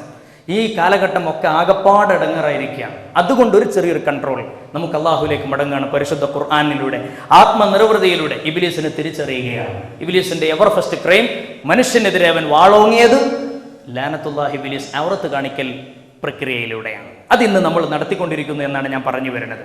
ഓക്കെ, അപ്പോൾ കക്കൂസിലേക്ക് കടക്കുമ്പോൾ ചെല്ലേണ്ട ദിക്റാണ് മോന് പറഞ്ഞത്. അല്ലാഹുമ്മ ഇന്നി അഊദു ബിക മിനൽ ഖുബുസ് വൽ ഖബാഇസ്. ഇതിന്റെ പിന്നിൽ ഒരു രഹസ്യമില്ലേ? ഇതിന്റെ പിന്നിൽ ഒരു രഹസ്യമില്ലേ എൻ്റെ പ്രിയപ്പെട്ടവരെ? കക്കൂസിലേക്ക് കടക്കുമ്പോൾ എന്താ? അല്ലാഹുമ്മ അല്ലാഹുവേ അല്ലാഹുമ്മ അല്ലാഹുവേ ഇന്നി നിശ്ചയമായും ഞാൻ അഊദു ബിക നിന്നോട് കാവലിനെ ചോദിക്കുന്നു മിനൽ ഖുബുസി ആൺ പിശാചുക്കളിൽ നിന്നും വൽ ഖബായിസ് പെൺ പിശാചുക്കളിൽ നിന്നും. അപ്പൊ എന്ത് ഇബ്ലീസ് അടുക്കളയിലൊന്നും നിൽക്കാതെ എന്ത് ഇപ്പൊ കക്കൂസ് പോയിരിക്കാൻ കാരണം? ഇബ്ലീസ് അടുക്കളയിലൊന്നല്ല കക്കൂസിലുള്ളത്. കാരണം എന്താ അറിയാം? എന്താ ഇത്ര ഫ്രീ ആയിട്ട് ആണിന്റെ പെണ്ണിന്റെ മുന്നും ബാക്കും കാണാൻ പറ്റിയൊരു സ്ഥലം വേറല്ല. ഇബ്ലീസിന് ഇത് കണ്ടിരിക്കലാണ് ഇഷ്ടം. അതുകൊണ്ട് തിങ്ങി നിറഞ്ഞിരിക്കുകയാണ് കക്കൂസിൽ. ഖുബുസ് വൽ ഖബായിസ് റസൂലുള്ള പറഞ്ഞത്. ഒരു ഇബ്ലീസിനെ തൊട്ട് നല്ല പറഞ്ഞേ, കണ്ടമാനം ഇബ്ലീസുകൾ നിറഞ്ഞിരിക്കുകയാണ് കക്കൂസിൽ, മൂത്രപ്പുരയിൽ. കാരണം നമുക്ക് എന്തായാലും ഈ പരിപാടി ഒഴിവാക്കണമല്ലോ, അതിനു വേണ്ടിയാണ്ട് ചെല്ലണമല്ലോ. ഇബ്ലീസ് അവിടെ കാത്തിരിക്കുകയാണ്. അവിടെയാണ് ഏറ്റവും വലിയ ക്യാമറ ഉള്ളത്. അതുകൊണ്ട് അല്ലാഹുമ്മ ഇന്നി അഊദു ബിക മിനൽ ഖുബുസി വൽ ഖബായിസ്. ഇത് ജീവിതത്തിൽ നമ്മൾ ശ്രദ്ധിച്ചില്ല എങ്കിൽ ഒരുപാട് അപകടങ്ങൾ ഉണ്ടാകും എൻ്റെ പ്രിയപ്പെട്ടവരെ. ഇതിലേക്ക് നയിക്കുന്ന തരത്തിലുള്ള ടൈറ്റ് ഡ്രസ്സുകൾ നമ്മൾ ഒഴിവാക്കണം. അത് ആൺകുട്ടികളാണെങ്കിലും പെൺകുട്ടികളാണെങ്കിലും ലോ വേസ്റ്റ് പാൻറ്റുകൾ ഒഴിവാക്കണം. ഇസ്ലാമിക ശരീഅത്ത് വിധിവിലക്കിനനുസരിച്ച് മാത്രം ഡ്രസ്സുകൾ വാങ്ങിക്കൊടുക്കണം. അതാണ് ഏറ്റവും പ്രധാനമായിട്ട് രക്ഷിതാക്കൾ ഇതുമായി ബന്ധപ്പെട്ട് ശ്രദ്ധിക്കേണ്ട കാര്യം എൻ്റെ പ്രിയപ്പെട്ടവരെ. പെൺകുട്ടികൾക്കും ആൺകുട്ടികൾക്കും ഒരുപാട് നമുക്കറിയാം. ഇന്ന് ഏത് ക്ലിനിക്കുകളാണെങ്കിലും MBBS ഡോക്ടർമാർ, പ്രത്യേക സ്പെഷ്യലൈസേഷൻ ഗൈനക്കോളജി ഡോക്ടർമാർ കാണാം. ഇന്ന് ഇൻഫെർട്ടിലിറ്റി ക്ലിനിക് അല്ലേ, ഇൻഫെർട്ടിലിറ്റി ക്ലിനിക്ക് കൂണുപോലെ പൊട്ടിമുളക്കുകയാണ്. എന്താ കാരണം? ടൈറ്റ് ജീൻസ് വർദ്ധിച്ചു. പെൺകുട്ടികൾ പ്രത്യേകിച്ചും വളരെ ശ്രദ്ധിക്കേണ്ട കാര്യമാണ്. CBSEയുടെ സിലബസിലൊക്കെ വളരെ വ്യക്തമായിട്ട് പറയുന്നുണ്ടല്ലോ. യഥാർത്ഥത്തിൽ എന്താണ് ഈ ഇന്നർ ഡ്രസ്സുകൾ? ഇപ്പോൾ നമുക്ക് 2 to 5 വരെ ഡിഗ്രി ടെമ്പറേച്ചറാണ് ആണിൻ്റെ ടെസ്റ്റിസിന് പാടുള്ളൂ. അതുകൊണ്ടാണ് പടച്ചോൻ ആ അവയവം പുറത്തേക്കിട്ടത്. അത്രമാത്രം കരുതലോടുകൂടി പടച്ചോൻ അങ്ങനെയാക്കി. എന്നിട്ട് നമ്മൾ ടൈറ്റ് പാൻറ് ഇട്ടിട്ട് അതിനെ വീണ്ടും ചൂടാക്കുകയാണ്. അപ്പോൾ ആകെപ്പാടെ പ്രശ്നമാവും, ഉള്ളിലാകെ പ്രശ്നമാകും. സെമിനൽ വെസിക്കൽ ഗ്രന്ഥികൾ പ്രശ്നം വരും. അത് ഉൽപ്പാദിക്കപ്പെട്ട അതിൻ്റെ അളവിൽ വ്യത്യാസം വരും, കൗണ്ടിങ് കുറയും, ഒരുപാട് പ്രശ്നങ്ങൾ ഉണ്ടാകും. ടൈറ്റ് ഇടുമ്പോൾ ഒരുപാട് പ്രയാസങ്ങളാണ് ആണുങ്ങൾക്ക് വരുന്നത്. ആണുങ്ങൾക്ക് മാത്രമല്ല, പെൺകുട്ടികൾക്ക് അതിലേറെ പ്രശ്നങ്ങളാണ് വരുന്നത്. ജീവിതത്തിൽ അവർക്കറിയാലോ എത്രയാണ് അവരുടെ ആയുസ്സിൽ അവർക്ക് ഒരു കുഞ്ഞ് ജനിക്കാനുള്ള ചാൻസ് എന്നുള്ളതിനെ കുറിച്ച് അവർക്കറിയാം. ഓരോ മെൻസസ് പീരീഡിൻ്റെ സമയത്തും അത് കഴിഞ്ഞിട്ടുള്ള ആ കാലയളവ് വളരെ ചുരുങ്ങിയ സമയമേ ഉള്ളൂ. ആ സമയത്തിനൊക്കെ നമ്മൾ ടൈറ്റ് ഇട്ട് കടന്നാൽ പെൺകുട്ടികളെ സംബന്ധിച്ചിടത്തോളം സംഭവിക്കാൻ പോകുന്നത് എന്താ? പെൺകുട്ടികളെ സംബന്ധിച്ചിടത്തോളം ഇതേ പ്രശ്നം തന്നെയാണ്. അവർക്ക് പ്രധാനമായിട്ട് സംഭവിച്ചാൽ അവരുടെ അതിനെ ഉള്ളിൽ ടെമ്പറേച്ചർ വർദ്ധിക്കുകയും ടൈറ്റായിട്ടുള്ള ഇന്ന് ആണുങ്ങൾ ധരിക്കേണ്ട തരത്തിലുള്ള ടൈറ്റ് ഡ്രസ്സുകൾ ഇന്ന് പെൺകുട്ടികൾ ധരിക്കുകയാണ്. എന്നിട്ട് അതിനുള്ളിൽ ചൂട് വർദ്ധിക്കുകയാണ്. ചൂട് വർദ്ധിക്കുമ്പോൾ സ്വാഭാവികമായിട്ടും ഒരുപാട് പ്രശ്നങ്ങൾ ഉണ്ടാകുന്നു. യൂറിനറി ട്രാക്ട് ഇൻഫെക്ഷൻ എന്ന് പറയുന്ന UTI എന്ന് എല്ലാ ഡോക്ടേഴ്സിനും വളരെ സുപരിചിതമായ രോഗമാണ്. പെൺകുട്ടികളിൽ വല്ലാതെ വർദ്ധിക്കുന്ന ഒരു അസുഖമാണ് യൂറിനറി ട്രാക്ട് ഇൻഫെക്ഷൻ. ഈ ഇൻഫെക്ഷൻ വർദ്ധിക്കുന്നത് ഈ രീതിയിലുള്ള ടൈറ്റ് ഡ്രസ്സ് മുഖേനയാണ്. എന്നിട്ട് അതിൽ നനവും കൂടി വന്നു കഴിഞ്ഞാൽ നമുക്ക് ബ്രെഡൊക്കെ ഒന്ന് നനച്ചിട്ട് അങ്ങോട്ട് മാറ്റി വെച്ച് കഴിഞ്ഞാൽ വേഗം പൂപ്പൽ വരും, ഫംഗി. ഈ ഫംഗി ഇതിനുള്ളിൽ വർദ്ധിക്കുകയും അത് നേരിട്ട് അവരുടെ ജനനേന്ദ്രിയത്തിലേക്ക് കടക്കുകയും അത് പിന്നെ ഉള്ളിലോട്ട് പോയിട്ട് പിന്നെ ഓവറി അപ്പുറമുള്ള ഓവറിയിലേക്ക് പോവുകയും ഒവേറിയൻ ക്യാൻസർ ഫലോപ്പിയൻ ട്യൂബിലൂടെ കടന്നുപോയി ഒവേറിയൻ ക്യാൻസറിലേക്ക് ഇവരെ എത്തുന്നു. എന്നിട്ട് ഇത്രമാത്രം ഗുരുതരമായ പ്രശ്നങ്ങൾ ഉണ്ടാക്കുന്ന, പ്രത്യാഘാതങ്ങൾ ഉണ്ടാക്കുന്ന ഡ്രസ്സിംഗ് രീതി ഒരുപക്ഷെ പുതിയ സംസ്കാരത്തിന്റെ ഇരകളായി നമ്മുടെ കുട്ടികളൊക്കെ ഇന്ന് ചെയ്തുകൊണ്ടിരിക്കുകയാണ്. ഒന്ന് മാറ്റണം. കേവലം ഇത് മൊക്കനൊക്കെ നല്ല ഉഷാറേക്കാരം, ഇവിടെ ഭയങ്കര ടൈറ്റേക്കാരം, പറ്റൂല. ഇസ്ലാം അയഞ്ഞ ഡ്രസ്സ് ഇടാനാ പറഞ്ഞത്. ഇസ്ലാം അയഞ്ഞ ഡ്രസ്സ് ഇടാനാ പറഞ്ഞത്, ആണിനോടും പെണ്ണിനോടും. ആ രീതിയിലേക്ക് ജീവിതം നയിക്കണം. അള്ളാനെ മറക്കാൻ പാടില്ല. ഇത്തരത്തിലുള്ള ജീവിത രീതികൾ ശാസ്ത്രീയമായിട്ട് തെളിയിക്കപ്പെടുമ്പോൾ മാത്രമല്ല, അള്ളാഹുവിന്റെ പരിശുദ്ധ ഖുർആൻ, പരിശുദ്ധ റസൂൽ, അവിടുത്തെ സ്വഹാബ എങ്ങനെയാണോ ജീവിതം നമ്മളോട് പറഞ്ഞു തന്നത് അതുപോലെ തന്നെ മുന്നോട്ട് പോകാൻ നമുക്ക് സാധിക്കണം. ഹബീബായ നബി തങ്ങളുടെ പുന്നാര ഭാര്യയായ ആയിഷ ബീവി റളിയല്ലാഹു തആല അൻഹ, ആ ആയിഷ ബീവിയുടെ സഹോദരിയാണ് അസ്മാ ബിൻത് അബീ ബക്കർ സിദ്ദീഖ് റളിയല്ലാഹു അൻഹ മകൾ തന്നെയാണ്. ആ അസ്മാ ബീവി ഒരു ദിവസം ഇതാ നല്ല രസകരമായ ഡ്രസ്സ് ഇട്ട് വന്നു. വെൽവെറ്റ് പോലുള്ള നല്ല ചന്തമുള്ള ഡ്രസ്സാണ്. ഈ ഡ്രസ്സ് കണ്ടപാട് പരിശുദ്ധ നബി തങ്ങൾ പറഞ്ഞു, അസ്മാ, ഇനി മേലിൽ ഇത് ഇട്ട് വരാൻ പാടില്ല. ഭാര്യയുടെ സഹോദരിയെ നബി തങ്ങൾ ഉപദേശിച്ചു. ആ പ്രായം ഹദീസിൽ പറയുന്നുണ്ട്, അവർക്ക് മെൻസസ് തുടങ്ങിയിട്ടില്ല, മാസക്കുളി തുടങ്ങിയിട്ടില്ല. മാസക്കുളി അസ്മാ ബീവിക്ക് തുടങ്ങിയിട്ടില്ല. അപ്പൊ അത്രയും ചെറിയ കുട്ടിനെ പോലും ഇനി മേലിൽ ഇത് ഇടരുത് എന്ന് പറഞ്ഞത് ആ ചെറിയ പ്രായത്തിൽ തന്നെ കുട്ടികൾ അത് ശീലിപ്പിക്കുകയാണ്. അല്ലെങ്കിൽ എന്താ പറയാ, ഞാൻ 10ാം വയസ്സിൽ ഇട്ടണല്ലോ, പിന്നെന്താ 15ാം വയസ്സിൽ ഇടുന്നതിന് പ്രശ്നം എന്ന് കുട്ടി ചോദിക്കും. അതില്ലാതാക്കാൻ ചെറിയ പ്രായത്തിൽ തന്നെ ഉപദേശിക്കണമെന്ന് പരിശുദ്ധ നബിയുനാ മുഹമ്മദ് മുസ്തഫ സല്ലല്ലാഹു അലൈഹി വസല്ലം തങ്ങൾ. എന്റെ പ്രിയപ്പെട്ട സഹോദരന്മാരെ, ഞാൻ പറഞ്ഞ രണ്ടാമത്തെ പോയിന്റ്, ലഅനത്തുല്ലാഹി ഇബ്ലീസ് മനുഷ്യകുലത്തിനെതിരെ വാളോങ്ങിയ ഏറ്റവും ആദ്യത്തെ ഒരു പ്രശ്നം എന്ന് പറയുന്നത് ഔറത്ത് കാണിക്കലാണ്. അതുമായിട്ട് ബന്ധപ്പെട്ട എല്ലാ വിഷയങ്ങളിൽ നിന്നും നമ്മൾ മാറി നിൽക്കണം. അല്ലാഹു റബ്ബുൽ ഇസ്സത്ത് നമുക്ക് തൗഫീഖ് നൽകി അനുഗ്രഹിക്കുമാറാവട്ടെ. അപ്പൊ ലഅനത്തുല്ലാഹി ഇബ്ലീസിനെ മാറ്റി നിർത്തുക. എന്താ ഖുർആനിന്റെ മെസ്സേജ്? അള്ളാഹുവിനെ മനസ്സിലേക്ക് അടുപ്പിക്കുക, ലഅനത്തുല്ലാഹി ഇബ്ലീസിനെ പുറത്താക്കുക. നാളെ അള്ളാഹുവിന്റെ കോടതിയിലേക്ക് എത്തിക്കഴിഞ്ഞാൽ സെക്കൻഡിൽ 5600 ലക്ഷം ടൺ ഹൈഡ്രജൻ, സെക്കൻഡിൽ 5640 ലക്ഷം ടൺ ഹീലിയമായി മാറിക്കൊണ്ടിരിക്കുന്ന പ്രപഞ്ചത്തിന്റെ കത്തിജ്വലിക്കുന്ന ന്യൂക്ലിയർ ഫ്യൂഷൻ റിയാക്ഷൻ ആകുന്ന സൂര്യൻ ഒരു ചാണ് മുകളിലങ്ങ് കത്തുമ്പോൾ, എന്റെ പ്രിയപ്പെട്ട സഹോദര, എന്റെ പ്രിയപ്പെട്ട സഹോദരി, അള്ളാഹുവിന്റെ പ്രഖ്യാപനം അങ്ങ് വരികയാ, വംതാസുൽ യൗമ അയ്യുഹൽ മുജ്രിമൂൻ അലം അഹദ് ഇലൈക്കും യാ ബനീ ആദം അല്ലാ തഅബുദു ശൈത്വാൻ ഇന്നഹു ലകും അദുവ്വുൻ മുബീൻ വഅനിഅ്ബുദൂനി ഹാദാ സിറാത്തും മുസ്തഖീം വലഖദ് അദല്ല മിൻകും ജിബില്ലൻ കസീറാ അഫലം തകൂനൂ തഅഖിലൂൻ. പരിശുദ്ധ ഖുർആനിൽ ഖാല അല്ലാഹു അസ്സ വജൽ. എന്റെ പ്രിയപ്പെട്ട മുഅ്മിനീങ്ങളെ, സൂറത്ത് യാസീനാണ്. ഈ ആയത്ത് കേട്ടിട്ട് പല ആളുകളും, പല മഹാന്മാരും ബോധം കെട്ട് വീണിട്ടുണ്ടത്രേ. ഇത് ഓതിയിട്ട് നിൽപ്പ് കിട്ടാതെ ആയിട്ടുണ്ട്. നമുക്ക് ഇന്നേ വരെ ഒരു കുലുക്കവും സംഭവിച്ചിട്ടുമില്ല. ആയത്തിന്റെ അർത്ഥം അറിയാത്തത് കൊണ്ടാവാം, ആയത്തിന്റെ ഗൗരവം മനസ്സിലാകാത്തത് കൊണ്ടാവാം.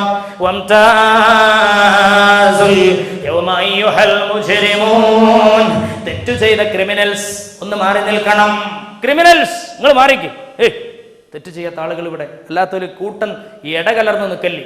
തെറ്റു ചെയ്ത ക്രിമിനൽസ് ഒക്കെ ഒരു ഭാഗത്തേക്ക് മാറുക, അല്ലാത്തവർ ഇങ്ങോട്ട് മാറുക. പടച്ചവന്റെ പ്രഖ്യാപനം അങ്ങ് വരും അത്രേ. നാളെ മഹ്ശറിൽ വംതാസുൽ യൗം അയ്യുഹൽ മുജ്രിമൂൻ അലം അഅഹദ് ഇലൈക്കും യാ ബനി ആദം അല്ലാ തഅബുദു ശൈത്വാൻ. അവിടെ നിന്നും വിഷയം ഇതുതന്നെ. അവിടെ നിന്നും വിഷയം എന്താ? ഇബ്ലീസിന്റെ പിന്നാലെ പോകരുത് എന്ന് ഞാൻ നിങ്ങളോട് പറഞ്ഞതായിരുന്നില്ലേ? എന്തേ പിന്നെ അവന്റെ പിന്നാലെ പോയി?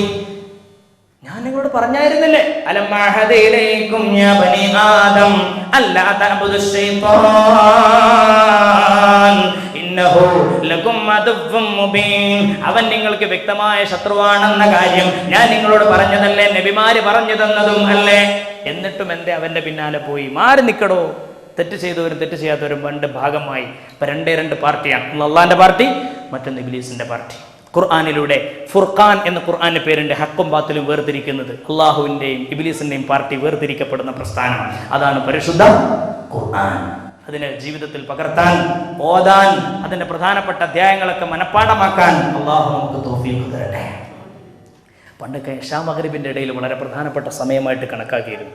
അത് പണ്ട് എന്ന് പറഞ്ഞാൽ അങ്ങനെ തന്നെയാണ്. ഇശാ മഗ്രിബിന്റെ സമയമാകുമ്പോൾ കുട്ടികളെ കൊണ്ടൊക്കെ തസ്ബീഹ് ചെല്ലിപ്പിച്ച് നല്ല നല്ല ഉമ്മമാരുണ്ടായിരുന്നു. സുബ്ഹാനല്ലാഹി വബിഹംദിഹി സുബ്ഹാനല്ലാഹിൽ അസീം വബിഹംദിഹി അസ്തഗ്ഫിറുല്ലാഹ്. കടലിലെ നുരയോളം ദോഷങ്ങളുണ്ടെങ്കിലും പടച്ചോൻ പുറത്തു തരുമെന്ന് പറഞ്ഞ അള്ളാഹുവിന്റെ ഹബീബ് പഠിപ്പിച്ച ദിക്റാണ് സുബ്ഹാനല്ലാഹ്. ആ ദിക്ർ ചൊല്ലിയാലുള്ള പുണ്യം ഉമ്മമാരത് തിരിച്ചറിഞ്ഞ് മക്കളെ മഗ്രിബിന് പള്ളിയിലേക്ക് പറഞ്ഞു വിട്ടിരുന്നു. അത് വീട്ടിൽ നിന്ന് ചെല്ലുന്ന ശീലം ഉണ്ടായിരുന്നു. ഇന്ന് നമുക്ക് നേരം പോക്കിന്, പ്രത്യേകിച്ച് നമ്മളൊക്കെ ഫ്ലാറ്റ് ജീവിതത്തിന്റെ കാലഘട്ടത്തിലാണ്, ടൈം പാസിന് വേണ്ടി ടി വി നന്നായി തുറക്കും. ടി വി തുറക്കുന്നതുകൊണ്ട് കുഴപ്പമുണ്ടായിട്ടല്ല, പക്ഷെ നമ്മുടെ ഇബാദത്തുകളൊക്കെ അതുകൊണ്ട് മിസ്സായി പോകും. സത്യമാണ്, നിങ്ങൾ ചിന്തിച്ചു നോക്കുക. ഏറ്റവും നല്ല സമയമാണ് നമുക്ക് നഷ്ടപ്പെട്ടുകൊണ്ടിരിക്കുന്നത്. അള്ളാഹു നമ്മളെ കാത്ത് രക്ഷിക്കുമാറാവട്ടെ. അവനെ ചിന്തിക്കാൻ, അവനിലൂടെ ജീവിക്കാൻ, അവന് വേണ്ടി ജീവിക്കാൻ അള്ളാഹു നമുക്ക് തൗഫീഖ് തരട്ടെ. എൻ്റെ പ്രിയപ്പെട്ട ഉമ്മനീങ്ങളെ, വളരെ ഗൗരവമായിട്ട് നമ്മൾ ചിന്തിക്കണം. അതേമാതിരി തന്നെ ഇശാ മഗ്രിബൊക്കെ കഴിഞ്ഞാൽ, നിങ്ങളൊക്കെ നമ്മുടെയൊക്കെ മൗലൂദിൻ്റെ കിതാബൊക്കെ ഉണ്ടാവില്ലേ നാട്ടിലെ, അപ്പോൾ അതൊക്കെ വെച്ചിട്ട് ഇശാ മഗ്രിബിൻ്റെ സമയത്ത് ഇങ്ങനെ, ഇപ്പോൾ പെൺകുട്ടികൾക്ക് നമുക്കറിയാം ഈ ഒരുവിധം ഇസ്ലാമിൻ്റെ പല പേരുകളും വന്നത് ഉറുദുവിൽ നിന്നാണ്, ഫാരസിയിൽ നിന്നാണ്. ഇപ്പോൾ ഷബ് റോസ് ബഡ് റഹി ഹേ. ഷബ് എന്ന് പറഞ്ഞാൽ, ഇത് യഥാർത്ഥത്തിൽ ഞങ്ങളുടെ ഇവിടെ പറയുന്നുണ്ടോ എനിക്കറിയില്ല, ഷബീന എന്ന് പറയലുണ്ട് നിങ്ങൾ? ഇല്ല, നമ്മുടെ മലപ്പുറത്തൊക്കെ ചിലപ്പോൾ ഷബീന എന്ന് പറയും. ഏതിനെ? ഈ ഏടിനെ ഷബീന. ഷബീന എന്ന് പറയാൻ കാരണം എന്താ? ഷബ് എന്ന് പറഞ്ഞാൽ ഉറുദു മേ രാത് കോ കഹാ ജാതാ ഹൈ, ഈ രാത്രി എന്നാണ് ഷബ് എന്ന് പറഞ്ഞാൽ. അപ്പോൾ മഗ്രിബ് കഴിഞ്ഞാൽ പിന്നെ രാത്രിയായി. ആ മഗ്രിബ് കഴിഞ്ഞിട്ട് പിന്നെ പാരായണം ചെയ്യപ്പെടുന്ന ഒരു കിതാബിനെയാണ് മൗലൂദ് കിതാബ് അല്ലെങ്കിൽ ഷബീന എന്നൊക്കെ പറയാം. ആ കിതാബ് പാരായണം ചെയ്യുന്നൊരു സ്വഭാവം നമുക്കുണ്ടായിരുന്നു. അപ്പോൾ ആ ഷബീന കിതാബിലൊക്കെ നമ്മളിങ്ങനെ പാരായണം ചെയ്യും. എന്ത്? നഫീസ മാല പാരായണം ചെയ്യും. അതുപോലെ തന്നെ നല്ല നല്ല വരികൾ അല്ലേ? ബിസ്മിയും ഹംദും സ്വലാത്തും നൽ സലാമും മുന്നേ ബില്ലി നഫീസത്ത് മാല ഞാൻ തുടങ്ങിയിടുന്നേ. മുഷ്ഫിഉൻ മുഫല്ലലുൻ മുഖദ്ദമുൻ നൂറുല്ലാഹ് മുസിലുൻ മുഹൈമിനുൻ മുബല്ലിഗുൻ സഅദുല്ലാഹ്.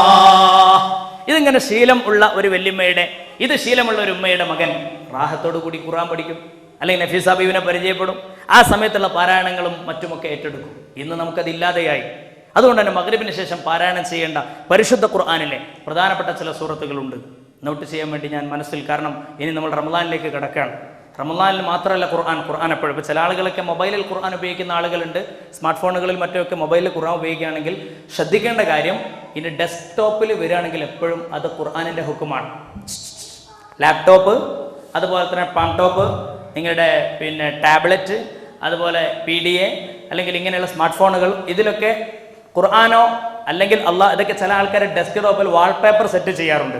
അള്ളാഹു എന്നൊക്കെ പറഞ്ഞുകൊണ്ട് വാൾപേപ്പർ PNG ഇമേജൊക്കെ ആക്കിയിട്ടായിരുന്നു. അത് തെറ്റാണ്. കാരണം എന്താ വെച്ചാൽ ഒരിക്കലും അത് സ്ക്രീനിൽ നിന്ന് പോകുന്നില്ല, വാൾപേപ്പറാണ്. അത് ഹറാമാണ്. കാരണം നമ്മൾ പിന്നെ ഒന്നുമില്ലാതെ അള്ളാഹുവിൻ്റെ പേര് തൊടും. അതേമാതിരി തന്നെ ഒന്നുമില്ലാതെ ഇതിങ്ങനെ നടക്കുകയാണ്. അതൊരു ഹുർമത്തില്ലാതെ കക്കൂസിലേക്കൊക്കെ പോകും. അപ്പോൾ ഇത് എഴുതി വെച്ച അതേ ഹുക്കുമ തന്നെയാണ്. എന്നാൽ പരിശുദ്ധ ഖുർആൻ നിങ്ങളുടെ സോഫ്റ്റ്വെയർ ആയിട്ട് നിങ്ങളുടെ മൊബൈലിലോ അല്ലെങ്കിൽ നിങ്ങളുടെ സിസ്റ്റത്തിലൊക്കെ ഉണ്ടെങ്കിൽ അതിനെ ഈ സോഫ്റ്റ്വെയറിൽ നിന്ന് പുറത്തേക്ക് കൊണ്ടുവന്നാൽ മാത്രം, അതിനെ പുറത്തേക്ക് കൊണ്ടുവരാന്ന് പറഞ്ഞാൽ ഡെസ്ക് ടോപ്പിൽ കൊണ്ടുവന്നാൽ മാത്രം അത് ഖുർആനിൻ്റെ ഹുക്കുമിലാണ്. അല്ലെങ്കിൽ അത് ഖുർആനായിട്ട് പരിഗണിക്കൂല. ഇതിനുള്ളിലേക്ക് പോയാൽ പ്രശ്നമല്ല, എക്സിറ്റ് അടിച്ച് ഉള്ളോട്ട് പോയാൽ പ്രശ്നമല്ല. തുറന്നിട്ട് ഡെസ്ക് ടോപ്പിൽ ഇങ്ങനെ വരികയാണെങ്കിൽ പക്ക ഖുർആനിൻ്റെ ഹുക്കുമാണ്. തൊടണമെങ്കിൽ ഒളു വേണം, മൊബൈൽ തൊടണമെങ്കിൽ പിന്നെ ഒളു വേണം. അപ്പോൾ അതുകൊണ്ട് ശ്രദ്ധിക്കുക. അത് ഏതുപോലെ എന്ന് വെച്ചാൽ നിങ്ങൾക്ക് മനസ്സിലാക്കാൻ വേണ്ടി പറയാം. ഒരു ഹാഫിൽ അയാളെ മനസ്സിൽ, ഇപ്പോൾ നമ്മുടെയൊക്കെ മനസ്സിൽ ഖുർആൻ ഉണ്ട്. ഹാഫിലിനെ തന്നെ ഉദാഹരണം എടുക്കണ്ട, എന്നാൽ ഖുർആൻ മൊത്തം എന്ന് പറയാൻ വേണ്ടി ഹാഫിലിന് ഉദാഹരണം എടുക്കുകയാണ്. നിങ്ങളുടെയൊക്കെ മനസ്സിൽ ഫാത്തിഹ ഉണ്ട്, നിങ്ങളുടെയൊക്കെ മനസ്സിൽ ഖുൽ ഹുവല്ലാഹു ഉണ്ട്, നിങ്ങളുടെയൊക്കെ മനസ്സിൽ ഖുൽ അൽ കാഫിറൂൻ ഉണ്ട്. ആ സൂറത്ത് നമ്മുടെ മനസ്സിൽ വെച്ചുകൊണ്ട് കക്കൂസിൽ ഇരിക്കുന്നതുകൊണ്ട് കുഴപ്പമില്ല. ഒരു ഹാഫിലിൽ കക്കൂസ് പോകുന്നതുകൊണ്ട് കുഴപ്പമില്ല. പക്ഷേ കക്കൂസിൽ ഇരുന്നുകൊണ്ട് ഫാത്തിഹ ഓതാൻ പാടില്ല, കക്കൂസിൽ ഇരുന്നുകൊണ്ട് ഓതാൻ പാടില്ല. അതേമാതിരി ഇതിൻ്റെ മെമ്മറിയിൽ കിടക്കുന്നതുകൊണ്ട് കുഴപ്പമില്ല. ഡെസ്ക് ടോപ്പിൽ കൊണ്ടുവന്നാൽ പ്രശ്നമാണ്, ഹറാമെന്ന് പറഞ്ഞാൽ. അല്ലെങ്കിൽ പിന്നെ ഒളു വേണം, കൃത്യമായിട്ട് ഒളോടുകൂടി തൊട്ട് അത് പിന്നെ എക്സിറ്റ് അടിച്ച് പുറത്ത് കളയണം. വാൾപേപ്പറായി സെറ്റ് ചെയ്യാൻ പാടില്ല. അതുപോലെ റിംഗ് ബാക്ക് ട്യൂണുകളായിട്ടും ഇന്ന് ഖുർആൻ വെക്കുന്ന ആളുകളുണ്ട്. നല്ലതാണെന്ന് വിചാരിക്കും റമളാനിന്, തെറ്റാണ്. കാരണം അതൊക്കെ വളരെ ഹുർമത്തില്ലാതെ നമ്മൾ ഉപയോഗിക്കും. അതേമാതിരി അതിൻ്റെ വാക്കുകളുടെ അർത്ഥങ്ങൾ തെറ്റിപ്പോകുന്ന രീതിയിൽ നമ്മൾ അറ്റൻഡ് ചെയ്യും. അതായത് ഇല്ലല്ലദീന, അപ്പോൾ ലാ ഇലാഹ ഇല്ലല്ലാഹ് എന്ന് പറഞ്ഞാൽ അതിൻ്റെ അർത്ഥം there is not that but അല്ലാഹ്, ഒരിക്കലും ദൈവമായി അള്ളാഹു അല്ലാതെ ആരുമില്ല. ലാ ഇലാഹ എന്ന് പറഞ്ഞപ്പോൾ ഫോൺ എടുത്താൽ എന്താ സംഭവിക്കുക? ദൈവമില്ല. ഹലോ അസ്സലാമു അലൈക്കും അല്ലേ? അപ്പോൾ ഇല്ലല്ലാഹ് എന്ന് പറയുന്നതിന് മുമ്പാണ് അവൻ അറ്റൻഡ് ചെയ്യുന്നത്. അപ്പോൾ ഇങ്ങനെയൊക്കെ പ്രശ്നങ്ങൾ വരും. അപ്പോൾ അത് ഹറാമാണ് എന്നാണ് പുതിയ ആലിമീങ്ങളുടെ ഫത്വ. അതുകൊണ്ട് ആ കാര്യങ്ങളൊക്കെ നമ്മൾ ശ്രദ്ധിക്കുക. ജീവിതത്തിൽ പരിശുദ്ധ ഖുർആനോട് നല്ലൊരു ബന്ധം ഉണ്ടാക്കിയെടുക്കുക. മഗ്രിബിന്റെ സമയമായി കഴിഞ്ഞാൽ ഇൻഷാ അല്ലാഹ് ഹബീബായ നബി തങ്ങൾ നമ്മളെ പഠിപ്പിച്ച ഒരു കാര്യമുണ്ട്. തബാറക സൂറത്ത് ഖുർആനിൽ 30 ആയത്തുകളുള്ള സൂറത്താണ്. ഈ സൂറത്ത് നിങ്ങൾ മനഃപ്പാഠമാക്കണം, എന്റെ ഉമ്മത്ത് മനഃപ്പാഠമാക്കണം, ബൈഹാർട്ടാക്കണം എന്ന് ഞാൻ പ്രതീക്ഷിക്കുന്നു. പരിശുദ്ധ ത്വഹാ റസൂലുള്ളാഹി. അതുകൊണ്ട് നമ്മളത് പഠിക്കുകയും മക്കളെ മനഃപ്പാഠമാക്കിപ്പിക്കുകയും ചെയ്യണം. തബാറക സൂറത്ത് അത് ഓതിയാൽ നാളെ ഖബറിലുള്ള അദാബുകളിൽ നിന്ന് രക്ഷയാണ്. മാത്രമല്ല നമ്മുടെ ചോദ്യങ്ങളിൽ നിന്ന് നാളെ മഹ്ശറിലെ ചോദ്യങ്ങൾക്ക് എളുപ്പമായി കിട്ടും, മരണം എളുപ്പമായി കിട്ടും. തബാറക സൂറത്തിന് വളരെ വലിയ മറ്റൊരു മഹത്വം കൂടിയുണ്ട്. നരകത്തിലേക്ക് പോകാൻ നിൽക്കുന്ന ആളാണെങ്കിൽ അയാളെ അള്ളാഹുവിന്റെ മുമ്പിൽ വെച്ച് തർക്കിച്ച് സ്വർഗത്തിലേക്ക് തബാറക കൊണ്ടുവരുമെന്ന് മുഹമ്മദ് മുസ്തഫ സ്വല്ലല്ലാഹു അലൈഹി വസല്ലം. അതുകൊണ്ട് തബാറക പതിവാക്കണം, മക്കളെ പതിവാക്കിപ്പിക്കണം. 1. 2, സൂറത്തുൽ ഹശർ എന്ന് പറയുന്ന ഒരു ഖുർആനിലെ ഒരു സൂറത്തുണ്ട്, അൽ ഹശർ. ഈ ഹശറിന്റെ ഒടുവിലത്തെ 4 ആയത്ത് മഗ്രിബിന് ശേഷം ഓതുക, സുബ്ഹിക്ക് ശേഷം ഓതുക. എന്നാൽ സൂറത്തുൽ ഹശറിന്റെ അവസാനത്തെ 4 ആയത്ത് ലൗ അൻസൽനാ ഹാദൽ ഖുർആന അലാ ജബലിൻ ലറഅയ്തഹു ഖാശിയൻ മുതസദ്ദിഅ മിൻ ഖശ്യത്തില്ലാഹ് എന്ന് പറഞ്ഞുകൊണ്ട് തുടങ്ങുന്ന ആയത്തുണ്ട്. 4 ആയത്തേ ഉള്ളൂ. അത് കാണാതെ പഠിക്കുക, എല്ലാ മഗ്രിബിന് ശേഷം ഓതുക. എന്നാൽ മഗ്രിബിന് ആരെങ്കിലും അത് ഓതിയാൽ 70,000 മലായികത്തീങ്ങൾ അല്ലാഹുവേ ഇയാൾക്ക് വേണ്ടി പുറത്തു കൊടുക്കണേ എന്ന് സുബ്ഹി വരെ പറയും. 70,000 മലായികത്തീങ്ങൾ അല്ലാഹുവേ ഇയാൾക്ക് പുറത്തു കൊടുക്കണേ എന്ന് സുബ്ഹി വരെ പറയും. സുബ്ഹിക്ക് ശേഷം ഓതിയാൽ അന്നത്തെ മഗ്രിബ് വരെ 70,000 മലക്കുകൾ ഇയാൾക്ക് പുറത്തു കൊടുക്കണേ അല്ലാഹ്, പുറത്തു കൊടുക്കണേ അല്ലാഹ്. 70,000 മലക്കുകൾ ദുആ ചെയ്യും. അത് നഷ്ടപ്പെടുത്തി കളയരുത്. അൽ ഹശർ സൂറത്തിന്റെ ഒടുവിലത്തെ 4 ആയത്ത് മനസ്സിലായില്ലേ? അതേമാതിരി അല്ലാഹു സുബ്ഹാനഹു വ തആല ഹബീബ നബി തങ്ങളിലൂടെ പതിവാക്കാൻ പറഞ്ഞ മറ്റൊരു സൂറത്താണ് ദാരിദ്ര്യമില്ലാതിരിക്കാൻ, ബിസിനസ്സിൽ ഖൈർ ബർക്കത്തൊക്കെ ഉണ്ടാകാൻ വാഖിഅ സൂറത്ത് എല്ലാ മഗ്രിബിന് ശേഷം ഓതുക. എല്ലാ മഗ്രിബിന് ശേഷം വാഖിഅ സൂറത്ത് ഓതുക. ആയത്തുൽ കുർസിയും ആമന റസൂലും കുട്ടികളെ കൊണ്ട് മനഃപ്പാഠമാക്കിപ്പിക്കുക വളരെ പ്രധാനമാണ്. ആയത്തുൽ കുർസിയും ആമന റസൂലും, അതുപോലെ സൂറത്ത് യാസീൻ നിർബന്ധമായി മക്കളെ പഠിപ്പിക്കുക. എല്ലാ ദിവസം ഓതാൻ കഴിയുന്നവർ അത് ഓതുക. ആഴ്ചയിൽ ഓതാൻ കഴിയുന്നവർ എന്തായാലും അത് ഓതുക. അൽ കഹ്ഫ് സൂറത്ത് വെള്ളിയാഴ്ച എന്തായാലും ഓതുക. കാരണം അള്ളാഹുവിന്റെ പ്രകാശം 2 വെള്ളിയാഴ്ചകൾക്കിടയിൽ ഇവന് കിട്ടുമെന്ന് മുഹമ്മദ് നബി സ്വല്ലല്ലാഹു അലൈഹി വസല്ലം. അതുപോലെ ഒരുപാട് ആയത്തുകൾ ഖുർആൻ പാരായണം ചെയ്യുന്ന സമയത്ത് അൻആമിൽ ആദ്യത്തെ 3 ആയത്തുകൾ ഓതി തുടങ്ങുക. അൽഹംദുലില്ലാഹില്ലദീ ഖലഖസ് സമാവാതി വൽ അർള വജഅല അൽ-ളുലുമാതി വൻ-നൂർ സുമ്മല്ലദീന കഫറൂ ബിറബ്ബിഹിം യഅ്ദിലൂൻ ഹുവല്ലദീ ഖലഖകും മിൻ തീനിൻ സുമ്മ ഖളാ അജലൻ മുസമ്മൻ ഇൻദഹു സുമ്മ അൻതും തംതറൂൻ വഹുവല്ലാഹു ഫിസ് സമാവാതി വഫിൽ അർളി യഅലമു സിർറകും വജഹറകും വയഅലമു മാ തക്സിബൂൻ. ഈ ആയത്തുകൾ 3 ആയത്തേ ഉള്ളൂ അൻആം സൂറത്തിലാണ്. എന്ന് രാവിലെ ഖുർആൻ ഓതുമ്പോൾ അത് ഓതിയിട്ട് ബാക്കിയുള്ളത് ഓതാൻ വേണ്ടി ശ്രദ്ധിക്കുക. ഇങ്ങനെയുള്ള വളരെ പ്രധാനപ്പെട്ട ചില സൂറത്തുകൾ മാത്രമാണ് ഇപ്പോൾ പറഞ്ഞത്. ഇൻഷാ അല്ലാഹ് അതൊക്കെ നമ്മുടെ ജീവിതത്തിൽ പതിവാക്കണം. പിന്നെ അഷ്റഫുൽ ഖൽഖ് സല്ലല്ലാഹു അലൈഹി വസല്ലം തങ്ങൾ ഇനിയൊക്കെ ജീവിതത്തിൽ ഓരോ പതിവാക്കേണ്ട കാര്യങ്ങൾ പതിവാക്കേണ്ട സമയം അതിക്രമിച്ചു. ഷാബാനാണ്. കാരണം റജബിൽ തുടങ്ങേണ്ടിയിരുന്നു. ഷാബാൻ ഇവിടെ കയ്യാറായി. 15 മറ്റന്നാളാണ് ഇൻഷാ അല്ലാഹ്. അപ്പം 15-ന് ചെയ്യേണ്ട ഒരു ഇബാദത്തും കൂടി പറഞ്ഞ് നമുക്ക് അവസാനിപ്പിക്കാം. അപ്പോൾ അത് വളരെ പ്രധാനമായിട്ട് ശ്രദ്ധിക്കുക. അള്ളാഹു നമുക്ക് ജീവിതത്തിൽ പകർത്താൻ തൗഫീഖ് തരട്ടെ. വളരെ പ്രധാനമാണ്. ഇന്നത്തെ ദിവസം നമുക്ക് അമൂല്യമാണ്, മൂല്യങ്ങളിലെ മൂല്യമാണ്. കാരണം ഇത് കിട്ടാതെ പോയാൽ ഗംഭീരമായ നഷ്ടമായിരിക്കും. കാരണം മറ്റന്നാളത്തെ വിഷയം നമ്മൾ അത്രയും ഗൗരവപ്പെട്ടതാണ്. അതായത് ഈ ഷാബാൻ മാസത്തിന് ഒരുപാട് പ്രത്യേകതയുണ്ട്. ഒന്ന്, അഷ്റഫുൽ ഖൽഖ് സല്ലല്ലാഹു അലൈഹി വസല്ലം ഹബീബായ നബി തങ്ങളുടെ പേരിൽ അള്ളാഹു നമ്മളോട് സ്വലാത്ത് ചൊല്ലാൻ കൽപ്പിച്ച മാസമാണ് ഈ മാസം. സ്വലാത്ത് ചൊല്ലണം എന്ന കൽപ്പന ഇറങ്ങിയ മാസമാണ് ഈ മാസം. ഇന്നല്ലാഹ വമലായികതഹു യുസല്ലൂന അലൻ നബി യാ അയ്യുഹല്ലദീന ആമനൂ സ്വല്ലു അലൈഹി വസല്ലിമൂ തസ്ലീമാ. ഈ ആയത്ത് ഇറങ്ങി നമ്മൾ ഹബീബിന്റെ പേരിൽ സ്വലാത്ത് ചൊല്ലണം. സ്വലാത്തിന്റെ മഹത്വങ്ങൾക്ക് പിന്നെ അറിയാലോ. ഇൻഷാ അല്ലാഹ് പറയാനുള്ള സമയമല്ല. ആ സ്വലാത്ത് ചൊല്ലിയാൽ രക്ഷപ്പെടുമെന്നുള്ള കാര്യം ഉറപ്പാണ്. എല്ലാ നിലക്കും രക്ഷ ഉണ്ടാവും. ആ സലാത്ത് നബിന്റെ മേൽ ചെല്ലണം എന്നുള്ള കൽപ്പന പടച്ചോൻ ഇറക്കണത് ഷാബാൻ മാസത്തിലാണ്. അതുകൊണ്ടാണ് റസൂലുള്ളാഹി പറഞ്ഞത് റജബുൻ ഷഹ്റുല്ലാഹ് വ ശഅബാനു ഷഹ്രി വ റമളാനു ഷഹ്റു ഉമ്മത്തി. റജബ് പടച്ചോന്റെ മാസമാണ്, ഷാബാൻ എൻ്റെ മാസമാണ്, റമളാൻ എൻ്റെ ഉമ്മത്തിന്റെ മാസമാണെന്ന് മുഹമ്മദ് നബി സല്ലല്ലാഹു അലൈഹി വസല്ലം. മനസ്സിലായില്ലേ? ഷാബാൻ ഹബീബിന്റെ പേരിൽ സലാത്ത് ചെല്ലണം എന്ന് അള്ളാഹ് കൽപ്പന ഇറക്കിയ മാസമാണ്. നമ്പർ 1. 2, തഹ്വീലുൽ കഅബ. ഖിബ്ല ആദ്യം എവിടേക്കായിരുന്നു 16 മാസക്കാലം? ബൈത്തുൽ മുഖദ്ദസ്, മസ്ജിദുൽ അഖ്സ, ഫലസ്തീനിലെ പള്ളി. ആ ഫലസ്തീനിലെ പള്ളിയിലേക്ക് 16 മാസം ഹബീബായ നബി തങ്ങൾ തിരിഞ്ഞു നിസ്കരിക്കുകയുണ്ടായി. റസൂലുള്ളാഹിക്കാണെങ്കിൽ അഫ്ലാദ കബിദി, എന്റെ കരളെ, എന്റെ കരളിന്റെ കഷ്ണമേ എന്ന് മക്കയെ വിളിച്ച പരിശുദ്ധ റസൂൽ സല്ലല്ലാഹു അലൈഹി വസല്ലം ഹബീബായ നബി തങ്ങളുടെ മനസ്സ് എപ്പോഴും വെമ്പൽ കൊള്ളുന്നു. എന്റെ നാട്ടിലെ, എന്നെ പ്രസവിക്കപ്പെട്ട നാട്ടിലുള്ള പരിശുദ്ധ മസ്ജിദുൽ ഹറം, ആ മസ്ജിദുൽ ഹറമിന്റെ ഉള്ളിലുള്ള കഅബ അത് ഖിബ്ലയായി കിട്ടണേ എന്ന് മനസ്സിൽ വല്ലാത്ത പൂതി, ആഗ്രഹം. ഈ ആഗ്രഹത്തിന് സഫലീകരണം ഉണ്ടായത് ഷാബാൻ മാസത്തിലാണ്. ഷാബാന്റെ 2ാമത്തെ മഹത്വമാണ് ഞാൻ പറഞ്ഞത്. തഹ്വീലുൽ കഅബ, ഖിബ്ല ബൈത്തുൽ മുഖദ്ദസിൽ നിന്നും മസ്ജിദുൽ ഹറമിലേക്ക് മാറിയത് ഷാബാൻ മാസത്തിലാണ്. ഷാബാൻ വളരെ പുണ്യമാണ്. അതായത് റസൂലുള്ളാഹി ഇങ്ങനെ തിരിഞ്ഞ് നിസ്കരിച്ചുകൊണ്ടിരിക്കുക. ബൈത്തുൽ മുഖദ്ദസ് നേരെ ഓപ്പോസിറ്റാണ് കഅബയിൽ നിന്ന്. കഅബ ഇങ്ങോട്ടാണെങ്കിൽ ബൈത്തുൽ മുഖദ്ദസ് മുന്നോട്ടാണ്. ഇങ്ങനെ നിസ്കരിച്ചുകൊണ്ടിരിക്കുകയാണ്. ഉമ്മു ബിശ്ർ എന്ന് പറയുന്ന സഹാബി പെണ്ണിനെ സന്ദർശിക്കാൻ വേണ്ടി പോയതായിരുന്നു മുത്തുനബി സല്ലല്ലാഹു അലൈഹി വസല്ലം. അവർ ബനു സലമ ഗോത്രക്കാരിയായ പെണ്ണായിരുന്നു. അങ്ങനെ അവരൊക്കെ സന്ദർശിച്ച അസ്ർ നിസ്കാരത്തിന് വേണ്ടി റസൂലുള്ളാഹി പള്ളിയിലേക്ക് വന്ന്, ബനു സലമ ഗോത്രക്കാരുടെ പള്ളിയാണ് ഇന്ന് മദീനയിലെ മസ്ജിദുൽ ഖിബ്ലത്തൈനി, ഈ സംഭവം നടക്കാൻ സാക്ഷ്യം വഹിച്ച പള്ളി മസ്ജിദുൽ ഖിബ്ലത്തൈൻ. അല്ലാഹു നമ്മളത് കാണാൻ തൗഫീഖ് തരട്ടെ. ആ പള്ളിയിൽ ഹബീബ നബി തങ്ങൾ വന്ന് നിസ്കരിക്കുകയാണ്. ഇങ്ങനെ മസ്ജിദുൽ അഖ്സയിലേക്ക് തിരിഞ്ഞ് നിസ്കരിക്കുമ്പോൾ ഹബീബായ നബി തങ്ങൾക്ക് 2ാമത്തെ റക്അത്ത് കഴിഞ്ഞ് 3ാമത്തെ റക്അത്തിലേക്ക് പൊന്തിയപ്പോ ഫനസലൽ അമീനു മലക്ക് ജിബ്രീൽ അലൈഹി സ്വലാത്തു വസ്സലാം വന്നുകൊണ്ട് ആയത്തിറക്കി, ഖദ് നറാ തഖല്ലുബ വജ്ഹിക ഫിസ്സമാ ഫലനുവല്ലിയന്നക ഖിബ്ലതൻ തർളാഹാ ഫവല്ലി വജ്ഹക ശത്റൽ മസ്ജിദിൽ ഹറാം. പരിശുദ്ധ നബിയെ, നിങ്ങളുടെ മനസ്സ് വല്ലാതെ മക്കയുടെ കഅബയിലേക്ക് തിരിയാൻ വെമ്പൽ കൊള്ളുന്നതായിട്ട് നമുക്കറിയാം. നിങ്ങൾക്ക് ഇഷ്ടമുള്ളിടത്തേക്ക് തിരിഞ്ഞോളൂ നബിയെ. തിരിഞ്ഞുകൊണ്ടിരിക്കേണ്ടത് ബൈത്തുൽ മുഖദ്ദസിലേക്ക്. നബിക്ക് ഇത് കിട്ടേണ്ട താമസം പോക്ക്. ഒറ്റ നിസ്കാരത്തിൽ 2 ഖിബ്ല. അതുകൊണ്ടാണ് ആ പള്ളിക്ക് മസ്ജിദുൽ ഖിബ്ലത്തൈൻ, മദീനയിലാണ് ആ പള്ളി. അല്ലാഹു നമ്മൾ അങ്ങോട്ട് എത്തിക്കുമാറാവട്ടെ. ഈ സംഭവം നടന്നതും ഷാബാനിലാണ്. ഷാബാനിന്റെ അടുത്ത പ്രത്യേകത, പരിശുദ്ധമായ ഷാബാനിന്റെ അടുത്ത പ്രത്യേകത എന്ന് പറയുന്നത് അല്ലാഹുവിന്റെ അടുക്കലേക്ക് വർഷത്തിൽ നമ്മൾ ചെയ്ത അമലുകൾ ഉയർത്തപ്പെടുന്ന മാസമാണത്രേ ഈ മാസം. വാർഷികമായി ഇവിടെ ബിസിനസ്സുകാരാണ്, നമ്മൾ ഡെയിലി നമ്മുടെ എക്സ്പെൻഡിച്ചർ കണക്കാക്കും, ഇൻകം കണക്കാക്കും, അല്ലേ? വരവ് ചെലവൊക്കെ കണക്കാക്കും.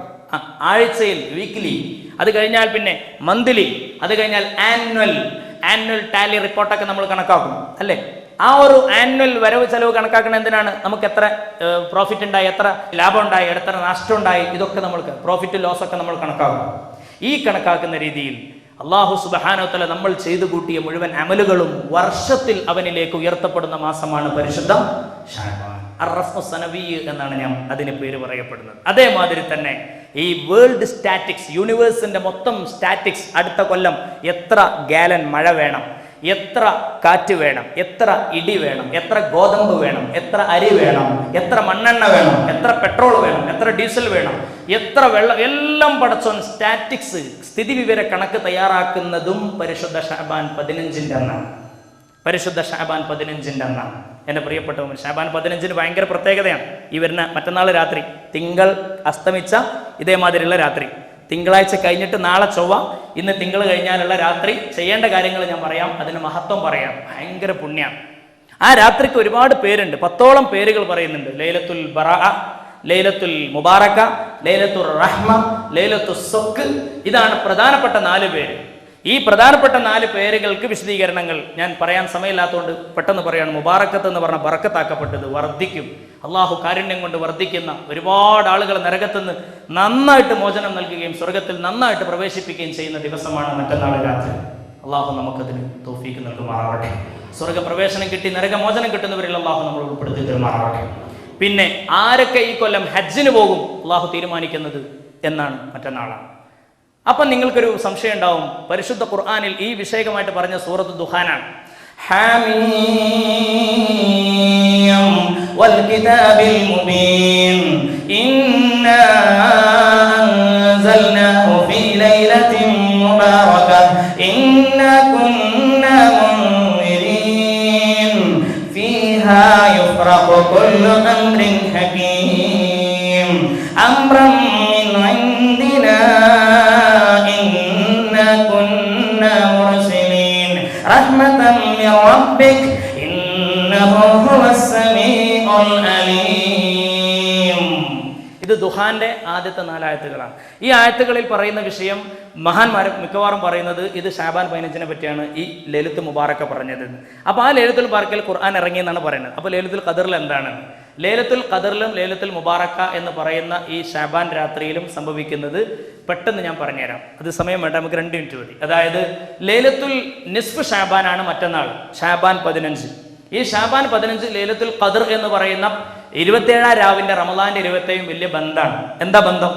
മറ്റന്നാൾ രാത്രി പടച്ച തമ്പുരാൻ ഈ ലോകത്തിന്റെ മൊത്തം സ്റ്റാറ്റിക്സ് കണക്കാക്കും, എല്ലാ സ്ഥിതി വിവര കണക്കും എടുത്തിട്ട് അത് റെക്കോർഡാക്കിയിട്ട് വെക്കും. ഈ വെച്ച റെക്കോർഡ് അതാത് ഡിപ്പാർട്ട്മെന്റ് കൈകാര്യം ചെയ്യുന്ന വകുപ്പ് മേധാവിയെ ഏൽപ്പിക്കുന്നത് 27-ാം രാവിന് റമളാൻ.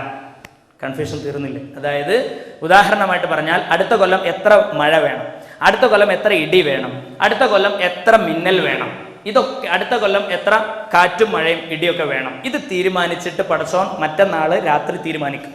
അടുത്ത കൊല്ലത്തെ 2014 സ്റ്റാറ്റിക്സ് മറ്റന്നാൾ രാത്രി പടച്ചോൻ തീരുമാനിച്ചിട്ട് ആ തീരുമാനിച്ചുറച്ച കാര്യം ആ ഡിപ്പാർട്ട്മെന്റ് കൈകാര്യം ചെയ്യുന്ന മീകായിൽ എന്ന് പറയുന്ന മലക്കിന്റെ കൈവശം ഏൽപ്പിച്ചു കൊടുത്ത് അള്ളാഹു കൊടുക്കുന്ന രാത്രിയാണ് 27-ാം രാത്രി ലൈലത്തുൽ ഖദർ.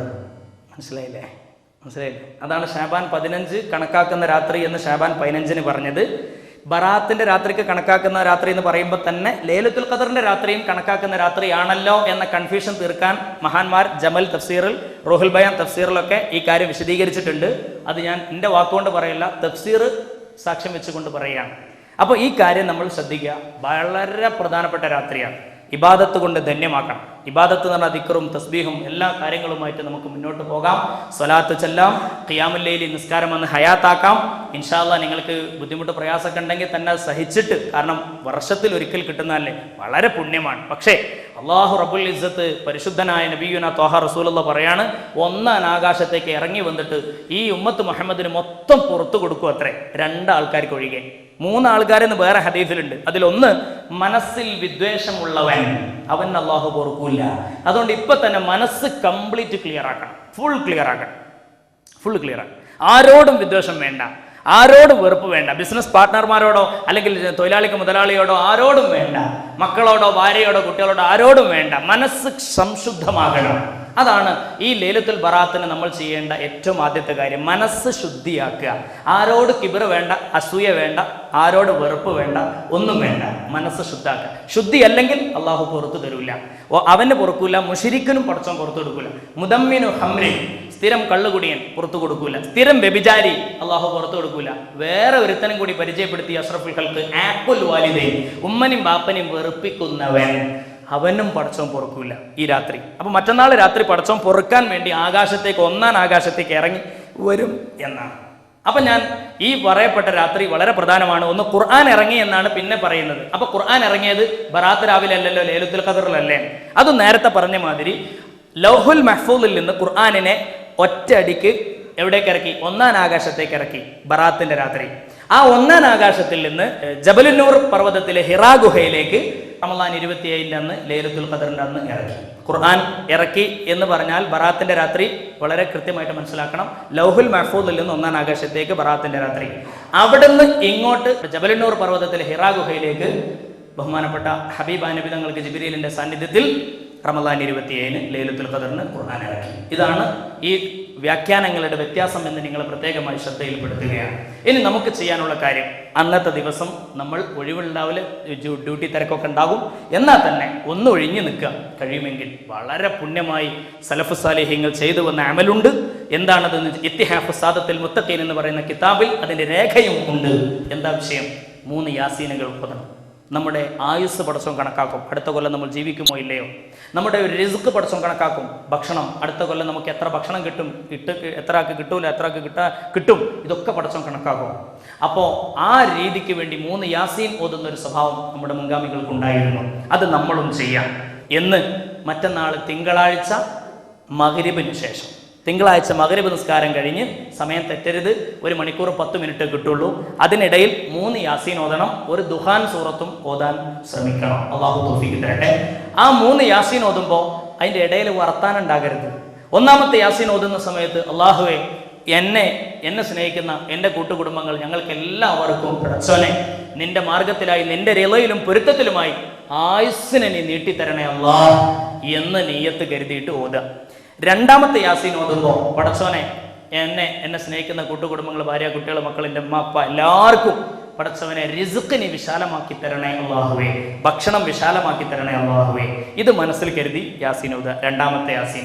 3-ാമത്തെ യാസീൻ ഓതുമ്പോൾ എനിക്കും എൻ്റെ കൂട്ടുകുടുംബങ്ങൾ, ഞങ്ങളിന്ന് മരിച്ചുപോയ എല്ലാ ആളുകൾക്കും പടച്ചവനെ അവരെല്ലാവരെയും നീ നാളെ വിജയികളുടെ കൂട്ടത്തിൽ ഉൾപ്പെടുത്തണേ അല്ലാഹ് എന്ന് പ്രത്യേകം മനസ്സിൽ നിയ്യത്താക്കിയിട്ട് 3 യാസീൻ ഓതുക. ശേഷം ദുഹാൻ സൂറത്ത് ഓതിയിട്ട് അള്ളാഹുവോട് ദുആ ചെയ്യുക. ഇതാണ് തിങ്കളാഴ്ച രാത്രി മഗ്‌രിബ് കഴിഞ്ഞിട്ട് ചെയ്യാനുള്ളത്. പിറ്റേന്ന് ചൊവ്വാഴ്ച പകൽ നോമ്പ് അനുഷ്ഠിക്കുകയും ചെയ്യുക. കാരണം അള്ളാഹുവിലേക്ക് അമലുകൾ ഉയർത്തപ്പെടുന്ന രാത്രിയാണ്. ഹബീബ നബി തങ്ങൾ പറഞ്ഞു, അഹിബ്ബു അൻ യുർഫഅ അമലി വഅന സ്വാഇമുൻ, ഞാൻ നോമ്പുകാരനായിരിക്കെ എൻ്റെ അമലുകൾ ഉയർത്തപ്പെടാൻ എനിക്ക് ആഗ്രഹമുണ്ട്. അഷ്റഫുൽ ഖൽഖ് സ്വല്ലല്ലാഹു അലൈഹി വസല്ലം, അള്ളാഹു നമ്മയും അവരുടെ കൂട്ടത്തിൽ ഉൾപ്പെടുത്തട്ടെ. ആമീൻ. ഞാൻ അവസാനിപ്പിക്കുക. ഹബീബായ നബി കരീം സ്വല്ലല്ലാഹു അലൈഹി വസല്ലം ഒരു ദിവസം ആയിഷ ബീവിന്റെ കൂടെ കിടന്നുറങ്ങുമ്പോൾ മുസ്തഫ നബി അർദ്ധരാത്രി കാണാനില്ല. സുബ്ഹാനല്ലാഹ്, ആയിഷ ബീവി വല്ലാതെ വിഷമിച്ചു പോയി. ആയിഷ ബീവി പെട്ടെന്ന് അർദ്ധരാത്രി ഉറക്കത്തിൽ നിന്ന് ഞെട്ടിയുണർന്നപ്പോൾ പ്രിയതമനെ തപ്പി നോക്കുമ്പോൾ വിരിപ്പിൽ കാണാനില്ല. ആകപ്പാടെ ബേജാറിലായി, വെപ്രാളത്തിലായ ആയിഷ ബീവി റളിയല്ലാഹു തആല അൻഹാ, ആയിഷ ബീവി അവിടെ നിന്ന് നേരെ താഴോട്ടിറങ്ങി. താഴോട്ട് കട്ടിലിൽ നിന്നും ഇറങ്ങിയിട്ട് എവിടെയെങ്കിലും എന്റെ പ്രിയതമൻ വേറെ ഏതെങ്കിലും ഭാര്യമാരുടെ അടുക്കിലേക്ക് പോയോ എന്ന് അള്ളാഹുവിന്റെ ഹബീബിന്റെ ഭാര്യ വല്ലാതെ മനസ്സിൽ ശങ്കിച്ചു പോവുകയാണ്. എന്നാലും ആയിഷ ബീവി അതുകൊണ്ടൊന്നും നിന്നില്ല. ആയിഷ ബീവിയുടെ മനസ്സ് പിന്നെയും പോയി, എന്റെ പ്രിയതമൻ അവിടെ അങ്ങ് മറവിട്ട് കിടക്കുന്ന ജന്നത്തുൽ ബഖീഅ് എന്ന് പറയപ്പെടുന്ന 10,000കണക്കിന് സഹാബത്ത് ഇന്ന് മറവിട്ട് കിടക്കുന്ന ആ ജന്നത്തുൽ ബഖീഉൽ ഗർഖദ് എന്നറിയപ്പെടുന്ന ആ സ്ഥലത്ത്, അവിടെ ഖബറടക്കം ചെയ്യപ്പെട്ട ഖബറാളികൾക്ക് വേണ്ടി, മുഅ്മിനീങ്ങളായ സഹോദരന്മാർക്ക് വേണ്ടി ദുആ ചെയ്യാൻ വേണ്ടി അങ്ങോട്ട് പോയിട്ടുണ്ടോ എന്ന് നോക്കാൻ ആയിഷ ബീവി റളിയല്ലാഹു തആല അൻഹാ അർദ്ധരാത്രി ഒറ്റയ്ക്ക് നടന്ന് പോവുകയാണ്.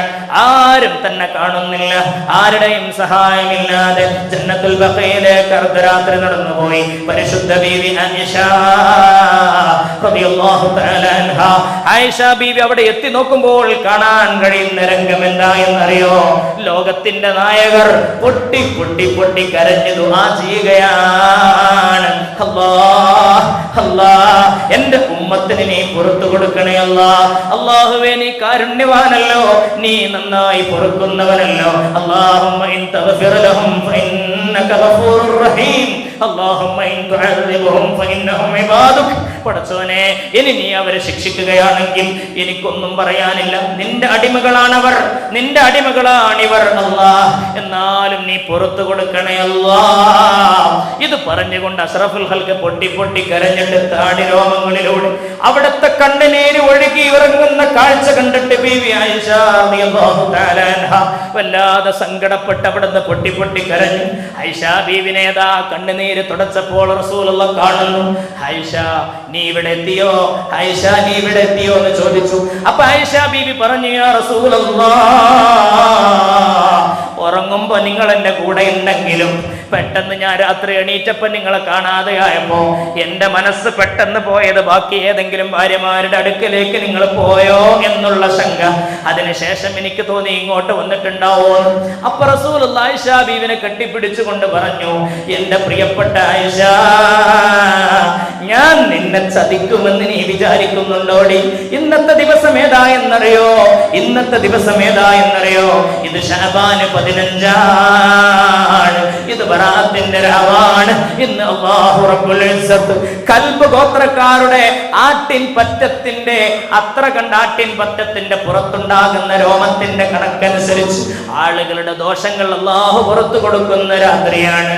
അതുകൊണ്ട് ഉമ്മത്തിന് വേണ്ടി ദുആ ചെയ്യാൻ ഞാൻ ഇറങ്ങി പുറപ്പെട്ടതാണ്. അനിഷ പരിശുദ്ധ നബിയുനാ മുഹമ്മദ് മുസ്തഫ मदीना के जाए ये जी चाहता है, मुकद्दर बनाए ये जी चाहता है, मदीना के आका दो आलम का मौला तेरे पास आए ये जी चाहता है, तेरे पास आए ये जी चाहता है.